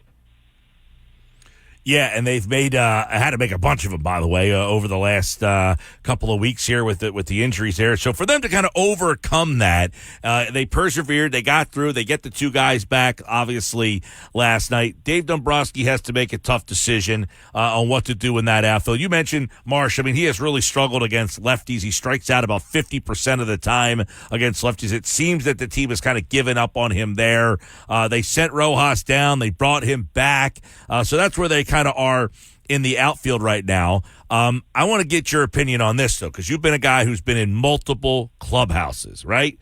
So it was brought up yesterday on the show. What if somebody called and asked for Marsh, and it was a player that was going to make you better, an everyday player? Is Marsh too important in the clubhouse to move? I'd be really careful about that because more than the fact that he's a tough at bat, he draws a lot of walks. He's shown power. I've never seen the man up close and personal. I don't know if you have, but he looks like a big guy. So he's showing some power, and I don't think you underestimate that clubhouse. That clubhouse is they are a true definition of a team. Mm-hmm. I gotta believe that starts with Rob Thompson, the manager. But if you think of the guys that have struggled one way or another or gotten injured, Sosa steps up for Turner. Marchand, I'd never heard of him, and he's kind of stepped up for Real Muto, and he's got a pretty decent arm behind the plate too. And in the beginning of the year, Turnbull comes out of nowhere and does phenomenal, waiting for Walker to come back, to the point where some question, including me, do you take Turnbull out of the rotation? I know he's now injured, but there's something about that chemistry when you have talent and you have this staff. I don't know if I'd mess with it. Yeah, not with a key guy. Well, and that's one of the reasons, Dave. I said I wanted to bring you on today is to kind of get that insight on how important. Like, yeah, he's 266. He's not hitting against lefties. They almost have to platoon him. But he's also that important of a guy that if someone said, hey, we'll take Marsh and we'll give you a player who's going to play every day and maybe be a little bit more productive, you're saying he's too important for what else the intangible. By the way, he's 6'4", that you can't move him. Yeah, I'm big on chemistry. Now, chemistry on a weak team is not going to matter. Everybody gets along and has a good time. But this is not a weak team. This is a very good team, so I think chemistry plays a role. You can see it, the way they behave to each other, their conversations. You don't have to hear what is being said when a camera goes to the dugout and you see one player coming back after scoring or even after making an out, talking to three other guys that are in the lineup about the stuff that the pitcher had. That's what winning teams do. You know, they have conversations. The game is over. They're not rushing through the shower into their car and leaving. They're actually sticking around and talking about what they can do to improve. I've been on teams both ways. I think this team has excellent chemistry. And again, I'm going to lay that on Rob Thompson. I mean, the guy is so laid back, but he's knowledgeable. He doesn't overreact to anything. I think that it's time for them to start thinking about their second half plan. You know, you keep it in-house because the last thing you want to do is talk about the playoffs when you're not there yet. But for them, they need to. Yeah. You know, resting guys, but not too much. Like, as a hitter, I can tell you, if you sit too many games in a row, batting practice isn't going to do it for you. You need to see a live arm for rhythm and timing. So you give me a day off, I'm good. 2 days off, I'm still all right. 3, 4 in a row, that's tough. And that's why injuries take a little time to come back sometimes and get that. Yeah. Pitchers never pitch, but that to me is feel and rhythm. Well, that's why sometimes, you know, it's a non-save situation and the game's 8-0, and it's like, why is Alvarado? Well, he hasn't pitched in 3 days. You know, sometimes you just got to get out there and go through it. By the way, you mentioned injuries. Bryce Harper not in the lineup tonight after that ground ball hit his hand. The lineup just came out. That's what took so long. And no Harper tonight. So it's Schwarber, Turner, Bohm, Stott in the 4-hole. I'd like to get your opinion on that because he's been all over the place. Hasn't had a great year. Did hit that home run last night. See if that kind of jumpstart him. Castellanos, Marsh, Sosa, Merrifield, and Stubbs. I'd also like to get some thoughts on that. But what are your thoughts on Stott? We both like Stott. I think a lot of people like Stott. He just hasn't gotten going yet this year. He hasn't, and they need him. And I think, again, I'm going back to Rob Thompson. It's Rob Thompson day for me. But he's trying. Look, he's looking forward. He's trying to do whatever he can to jumpstart Stott. And what I liked about Stott is he was so darn consistent and professional from the first time I saw him in his at-bat. So I certainly would do the same thing. I'd keep running him out there because you need him. We've watched it with Castellanos. We've watched it. I mean, nobody would have questioned him being sat down for an extended period of time. He's coming around slowly, but he's another guy I think that the Phillies look at and say, we got a great pitching staff. But when we face other great pitching staffs at the end of the line here, because that's how it always ends up, we need our hitting. We're going to need to score some runs. When he's right, Castellanos, and when Stott is right, they're integral pieces of this batting order. Dave, the other guy would be Stubbs. You mentioned Marchand. You said never heard of the guy. Well, you hear of him now because he is hitting 330, 350 on base. He constantly seems to be doing something. But he's a backup catcher who will not play all that much and probably not at all in the playoffs. Stubbs is a very popular guy in the clubhouse. Do you take the better player or do you go with the more popular clubhouse guy? You know, I've seen before, believe it or not, where the manager will have a discussion with especially veteran pitchers. And for a backup catcher, you want defense as your number one concern. Otherwise, the guy wouldn't be a backup, right? If he was a good offensive player, he'd be a starter somewhere. So you got to have guys that can receive, guys that the pitching staff are comfortable throwing to. Am I mistaken, or does Nola throw to him most of the time? To Stubbs. Yes.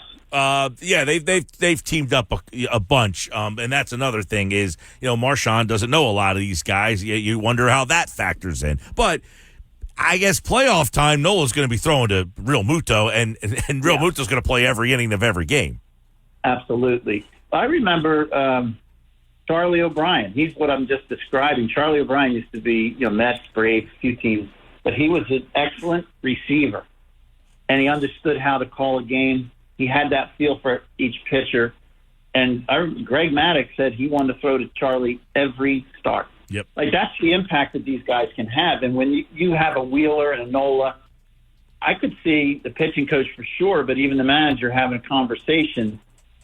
The question that you're asking, maybe they're asking some of these veteran pitchers, what do you think, guys? We're not going to carry three catchers. Right. If, you know, what's your feeling towards Marchand and Stubbs?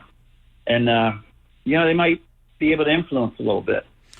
Yeah, I think that's, you know, because obviously Stubbs is a popular guy. I mean, he's the DJ on the team. He plays the music. He's always in the mix there. And you wonder how much like the Marsh thing, how much that does resonate when you're trying. Because I got to figure Dave Dombrowski's got to be thinking of all of it, but the window's here. You gotta make sure that you don't sit on your hands, and if there's an opportunity to improve the club, but is improving the backup catcher such a necessity on a team like this? I don't know. I leave that up to you.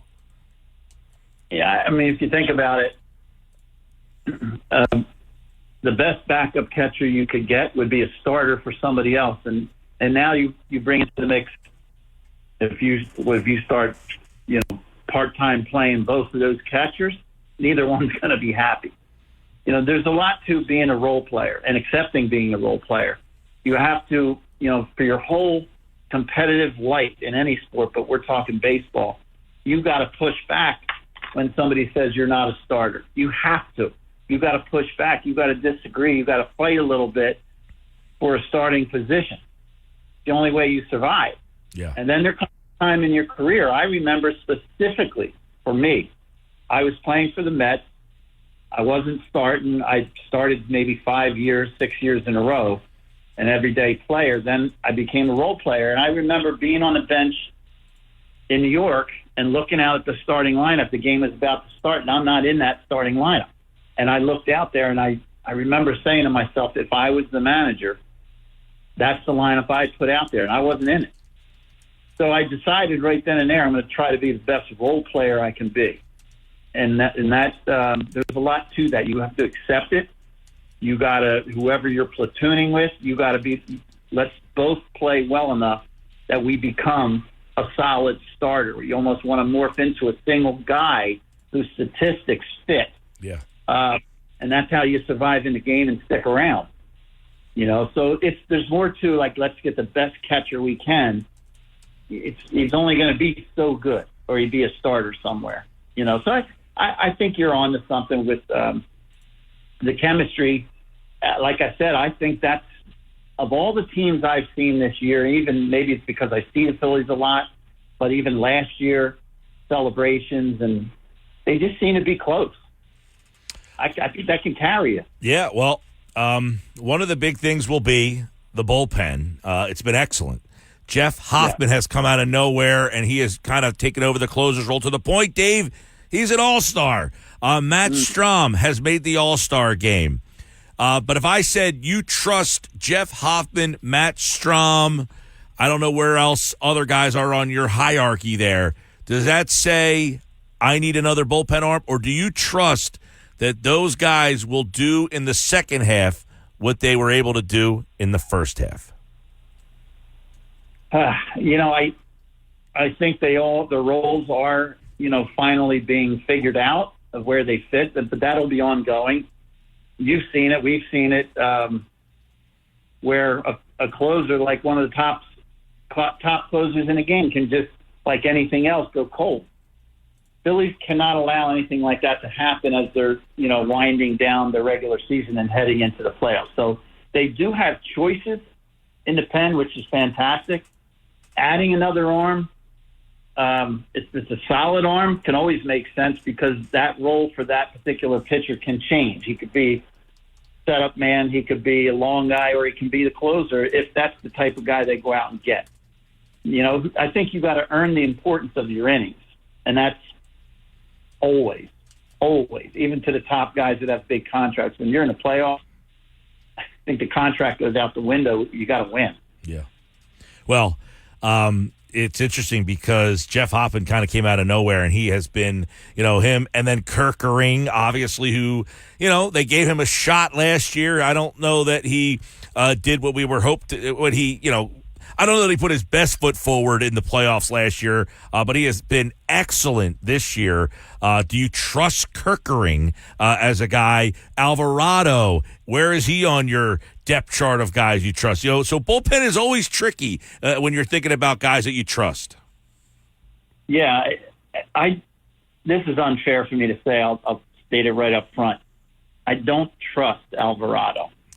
And yet I'd never want to hit off of that darn guy because, he's got such a sharp breaking cutter or slider, whatever he calls it, to the back foot of a right-handed hitter. But it also gets him in trouble with runners on base, especially on third. Yeah. We've seen that. You're right. We've seen that. And that's why that would be the reason I don't trust him Kerkering, Hoffman, I'd give them valuable, important innings for sure. And for now, Alvarado, I think, would be a guy that you could bring in. I would give him a shot, regardless of the importance of the game. This is going to sound ironic for me to say it like this, but bases loaded, nobody out.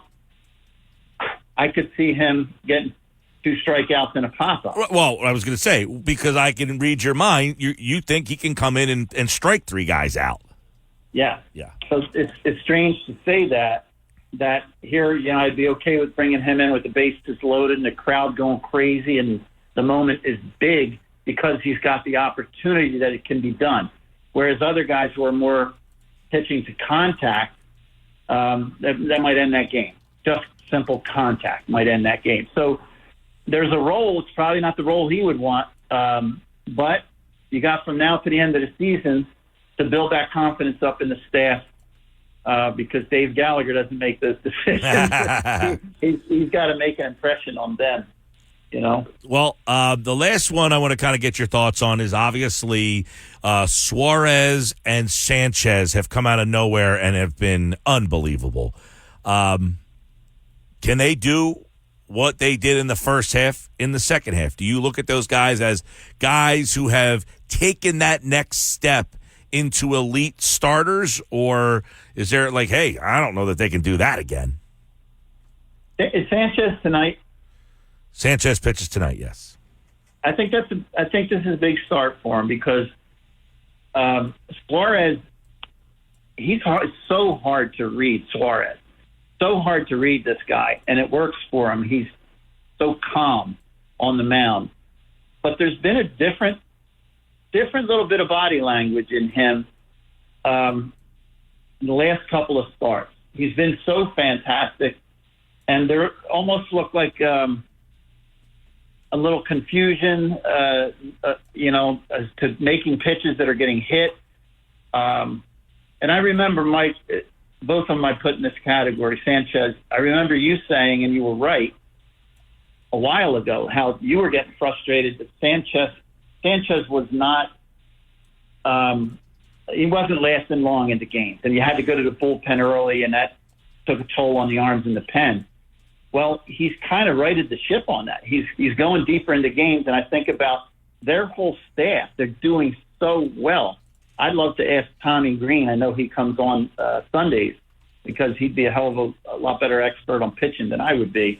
But I'm wondering, like, these guys all going so deep into the games, for the most part, is that wearing on them? You hope that it isn't. Is that something that Rob and the staff have to keep an eye on, in the second half? Just making sure that they're strong and they're healthy. I just heard something, right before we went on, that Wheeler's got an issue with his back. I think he's had that. Yeah, he got pulled out last night. They're saying precautionary, but hey, you never know. Well, think of how devastating that would be if it was a disc problem or something. And from what I'm hearing, Rob has no concern. He just wants to be, have to use precaution. But I think this is what this team is doing in the second half, having a plan, rest but not too much, allow these players to have their rhythm and timing, stay healthy, and I'll use a term that we always use, get right. For a hitter, that's stop. Get right, in the second half. Everybody will forget what you did in the first half if you can take your normal approach and your results that we're used to into the playoffs, because that's enough. Settle in on the bullpen roles and the bench players' roles. I think there's your second half plan, because between me and you, I'm not worried about them making the playoffs. That's for sure. No, yeah, I think. And by the way, I thought last night, because the Braves won. If you lose to the Dodgers, it makes it feel. And then the Braves would have been 6.5. All of a sudden, you're starting to feel a little pressure. Then they get that win. It kind of loosens things up. And it was 11-1. He hits that grand slam. 40,000 in a July Tuesday night game, Dave. Wow. Yeah, that's wow. When you're winning, they show up, don't they? They sure do. And it has been a party at the ballpark. And, of course, tonight the Phillies in action. No Bryce Harper. He's going to sit out tonight with that bruised hand. But we'll see how they fare tonight there. Dave, it's always good to catch up with you, man. Good conversation. We'll catch up after the All-Star break. All right, Mike. Good luck, Philly fans. All right, Dave Gallagher, everybody, 9-year Major League Baseball veteran, played with the Philadelphia Phillies, the Mets, the Indians, the White Sox, the Orioles. I might have missed one in there, but has been around, played with a lot of great players. We were going through the list today, actually, of players that Dave played with. And the interns were in here, and they were asking about Dave, and I said, that he played with some unbelievable players. The list of players, one of the teams he played for, he played with Steve Carlton, was on Cleveland, I think, that last year. He was like 42 years old, Carlton was. And on the pitching staff was Phil Niekro, who was 48 years old. And Tom Candiotti. Tom Candiotti. So you had multiple knuckleballers on the same pitching staff. Yeah, Candiotti and Niekro, both knuckleballers, and then Carlton was 42 years old. Like Jamie Moyer pitchers, basically. Yeah, but some of the players, I looked through the rosters of some of the guys. He played with Eddie Murray, for example. Cal Ripken.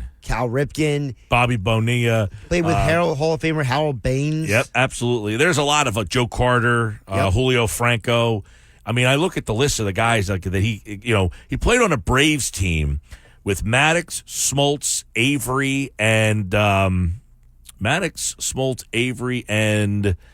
am I forgetting? Glavine, yeah. He played on that team with Pendleton, them, right? It was like the 94 season, so it was coming out of the strike. I guess it was the strike. The strike year, yeah. So always good to get that perspective. Like the whole clubhouse thing, you can't really mess with that.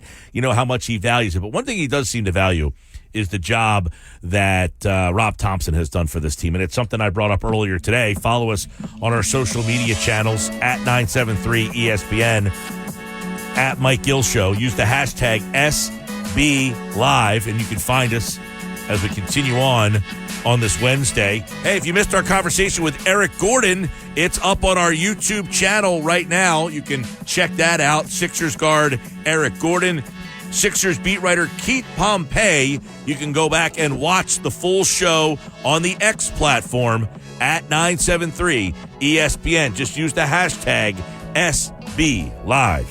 The Sports Bash with Mike Gill on 97.3 ESPN and the free mobile app.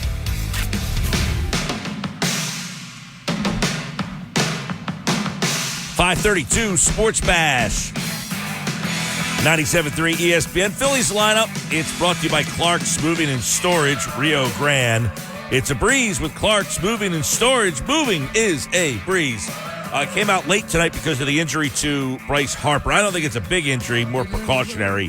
Schwarber, Turner, Bohm, Stott, Castellanos, Marsh, Sosa, Merrifield, Stubbs, and Sanchez starts tonight for the Phils against the Dodgers. They're in town for Game 2 of the 3-game set. Phils won last night 10-1 against the Dodgers, and they'll look to make it 2 in a row and win the series tonight against L.A. What's going on, everybody? Mike Gill on the Sports Bash Live, 97.3 ESPN, live video on the X platform at 973 ESPN. It's time for today's Big Three. Josh has them today. Here we go. And it's being brought to you by Boxing Insiders. Biggest event of the summer.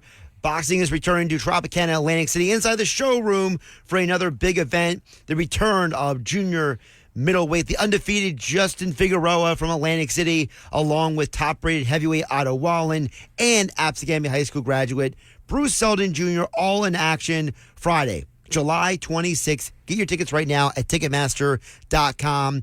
The boxing event of the summer inside Tropicana's showroom in Atlantic City. That's Friday, July 26th. Good stuff. All right, here we go. What do we got? Well, we got to get to Hard Knocks because I want to get your real raw reaction from some of this, Mike, because when I saw last night, I was listening to what Joe Shane was saying to Saquon Barkley. I couldn't believe, and I want to know if you might have a similar reaction. So, first of all, for those who don't know, Joe Shane is the general manager of the New York Giants. And based on the Hard Knocks footage that came out last night, he had a phone call with Saquon Barkley before free agency, and he started by explaining to Barkley what they were going to and not going to do, that is the Giants, when it comes to their now former star running back. I think just mulling over this, the right thing to do is let you test the market and see what your value is. I don't want to do the franchise thing or all that stuff again. I don't want to go through that. We've both been through that. You know, if you really want to be a Giant for life and you're interested in staying here and coming back, just see what your market is and then have Ed come back to us and we'll see if we can come to an agreement. All right, I appreciate that. Does that sound good? Yeah. So you got to give him at least credit for being honest with him, right? You got to at least give Shane credit for being upfront and telling Barkley, this is what we're going to do. This is how we're going to communicate with your agent. So I don't think it's all negative for the Giants. But the second part of the audio, Mike, is really where Joe Shane gets egg on his face, in my opinion. And he looks like a total buffoon because he follows up by this professional, hey, Saquon, this is what we're going to do. We're not going to franchise tag you. We're going to communicate with your agent. That all sound good? Yeah. He follows that up with this. Can you give me your word on that, or you're not going to give us a chance? What do you mean? I'm just circling back? Yeah. I mean, I already told you where I want to be, so. Okay. All right, well, let's do that. We'll go out and see what the market says. I think it's the right thing to do. I love you, man. I appreciate everything you did for the organization, you know, the 2 years I was here. And I'm not saying we're not going to get something done, but I think it's right if for some reason it doesn't work out that you know that the organization thinks the world of you and everything you've done. But hopefully, you know, you go out there, you see the market, and you say, you know what, I want to be here, and you give us a shout back. All right, I appreciate you. I mean, what on earth was that?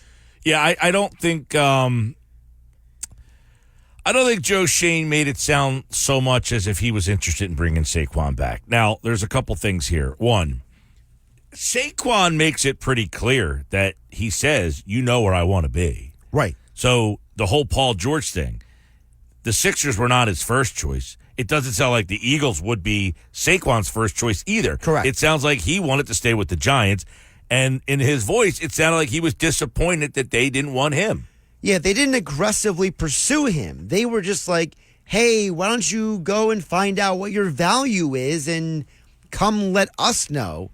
And he was almost just had this like he was resigned to this attitude of, oh, okay. I don't think Saquon expected that conversation to go that way at all, Mike.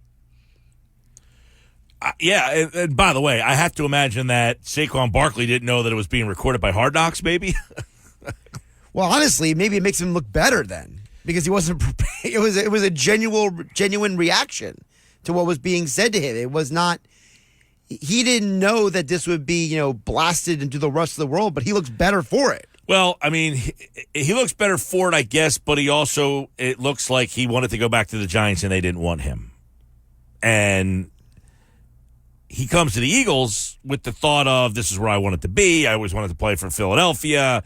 And that doesn't seem to be the case, listening to that. And what's interesting is that the episode before that, Mike, was the episode where the Giants brain trust, Joe Shane and all the guys in the front office, were having a conversation about Barkley. And they basically had this attitude of, they didn't think that Barkley was going to have this big market. They didn't expect the Eagles and the Texans and the Packers to all come calling for him, which is where former NFL general manager Michael Lombardi said on his GM Shuffle podcast that he doesn't understand how the Giants were so unaware of people being interested in Saquon. They're sitting in that room. There's 7 people, and they're discussing what they're going to do with Saquon Barkley. You know, I think the only guy that made any sense in the room besides McDonald when he asked what's our identity was the guy, the pro personnel guy. He said, well, don't we think somebody's going to sign him? I mean, they all sat in there like nobody was going to sign him. Meanwhile, 60 miles down the road, they're chomping at the bit to sign him. Like, where's the awareness of your own company? Yeah, well, listen, you're in a weird situation there. I don't know how vocal guys can be when the GM is the boss. Well, this is the same GM that's sitting there asking the defensive coordinator to tell him what they want to do with the defense. So he's at least open enough to let the defensive coordinator, Shane Bowen, in his first year with the Giants, come into his office and tell him what's up. Well, and I thought that was an interesting scene, too, that you get to see, like, hey, these teams do say, Coach, tell me what you like. Tell me some of the things that is necessary for you, and we want to hear what you think. I just can't believe that an organization that was nothing without Saquon, basically, was like, you know what, we don't really know if we really want this guy. We don't really know if anyone else wants this guy. And then it was like, hey, Saquon, we would like to have you back, but, can you at least promise us? It was so flaky. Like, can you at least give me your word that you'll let us? Well, Mosher said earlier the way he took it was that the Giants didn't really want him back, and it was that was their way of sounding like they wanted him back, but they really didn't want him back. Well, then that's two-faced. Then that's almost even worse. Well, listen, that's why they're in a tough situation with this whole thing. Is they're trying to play some poker here, and it's hard to play poker when you're on Hard Knocks right now. So I don't say it's two-faced so much, but I guess we're trying to play some poker here. We don't want to tick you off. We do appreciate what we've done with you, but you get to that point where you're like, financially, it doesn't make sense for us to bring you back. So I get I think a lot of teams say you can't sign a running back for that kind of money, especially if you're the Giants. They got criticized for taking him in the first place. Well, they also got criticized for giving Daniel Jones a ton of money. But my point is, they got criticized for taking him at the spot they did in the draft, number 2. You don't take a running back at that spot. Number 2 overall. Right. So they got criticized for taking him in that spot. And then they got to a point where we've been criticized for taking him at number 2. We haven't won with him. Are we going to pay him $12 million?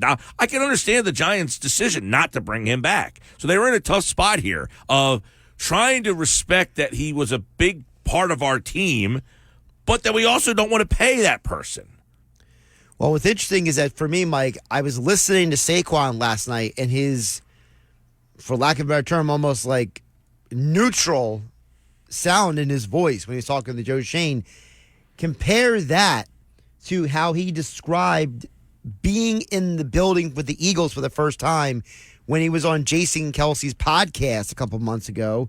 This was from the New Heights Show podcast. Saquon explaining about what it was like being in the Eagles building for the first time. Just being in there for less than 4 hours, less than 3 hours, like you could just feel the energy. You could just feel how upset everybody in that building, not just players. Like I'm talking about from top to bottom about the way the season ended last year. Yeah. And they're motivated. And it's like, damn, like, all right, like that's refreshing. Like I can't wait to be a part of that. Well, this is why, like, the whole Paul George, he was your third choice, or, who cares, right? Like, you don't know what you haven't been exposed to. And so Paul George, a West Coast guy, he wanted to stay in L.A. He was from L.A. He lives in L.A. So that was his first choice. I'm not going to hold that against him. He had an opportunity to possibly go to Golden State. It's a lot closer from L.A. to Golden State than it is from Philadelphia to Golden State. Right. So that was a preference for him. Just because he said, I'd rather those two spots over Philly doesn't mean he's not willing to give Philly the chance. And it's like anything. You meet two people. Hey, I really like these two people. You might meet a third person and say, man, I like this guy more than I like those two guys. I didn't think that was a possibility. Of course it's a possibility. You get exposed to something different. All he knew was the Giants. Right. And he liked it there. Doesn't mean he doesn't like Philadelphia more.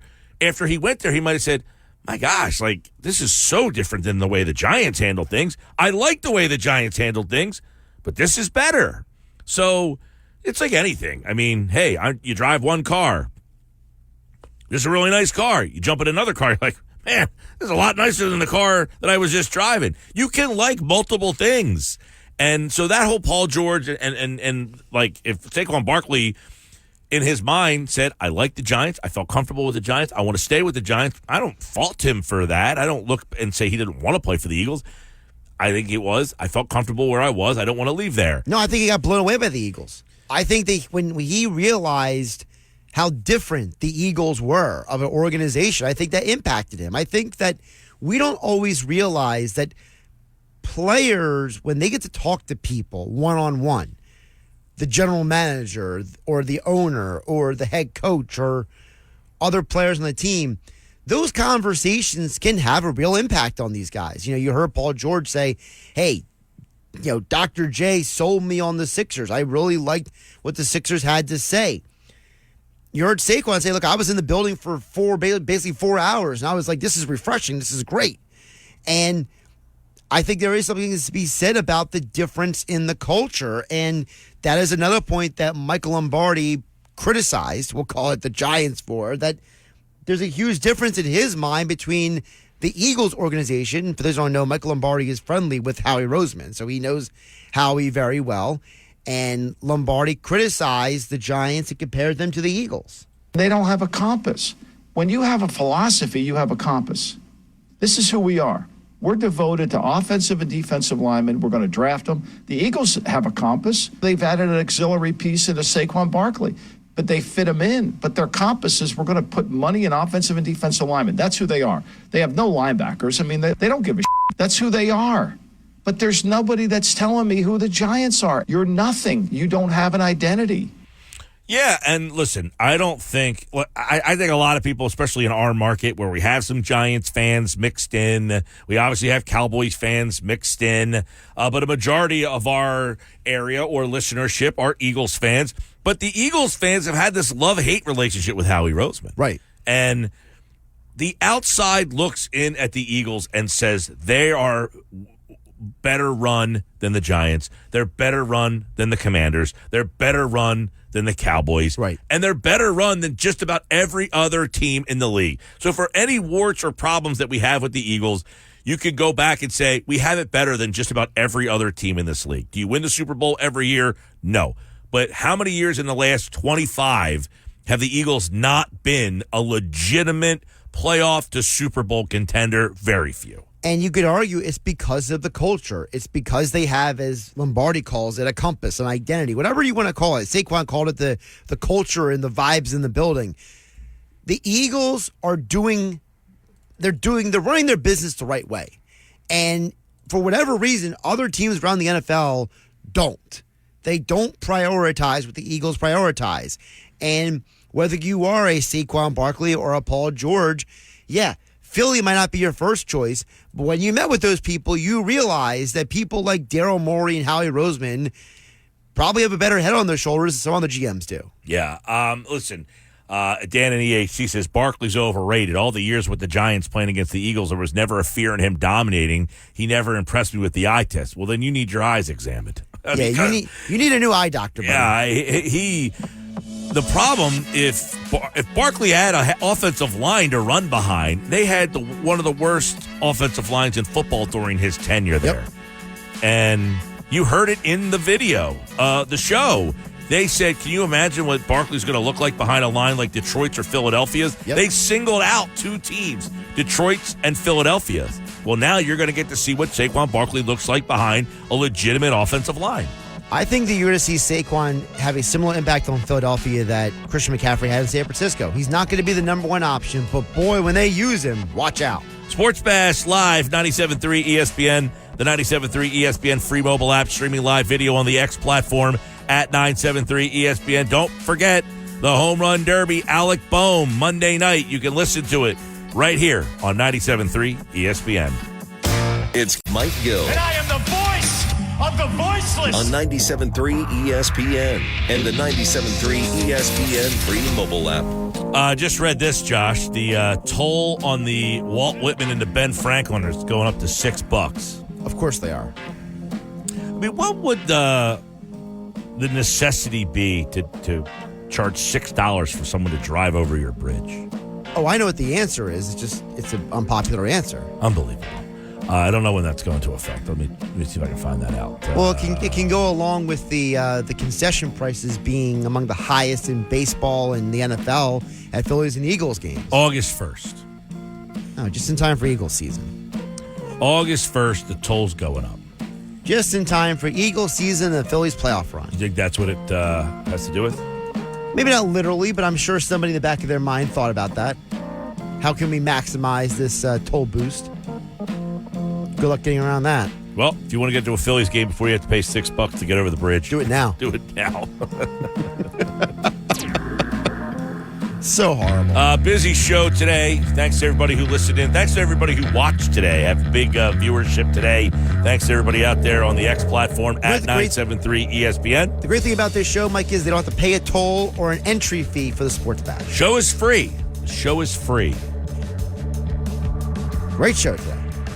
Eric Gordon, if you missed it, go back and check out our YouTube channel. The interview is posted now on our YouTube channel. Subscribe to the YouTube channel. Click the little bell so you can get the alerts when all of our interviews drop. Keith Pompey joined us to talk Sixers. And, of course, Dave Gallagher was great on the Phillies, as always. That's it for me. Game night's up next.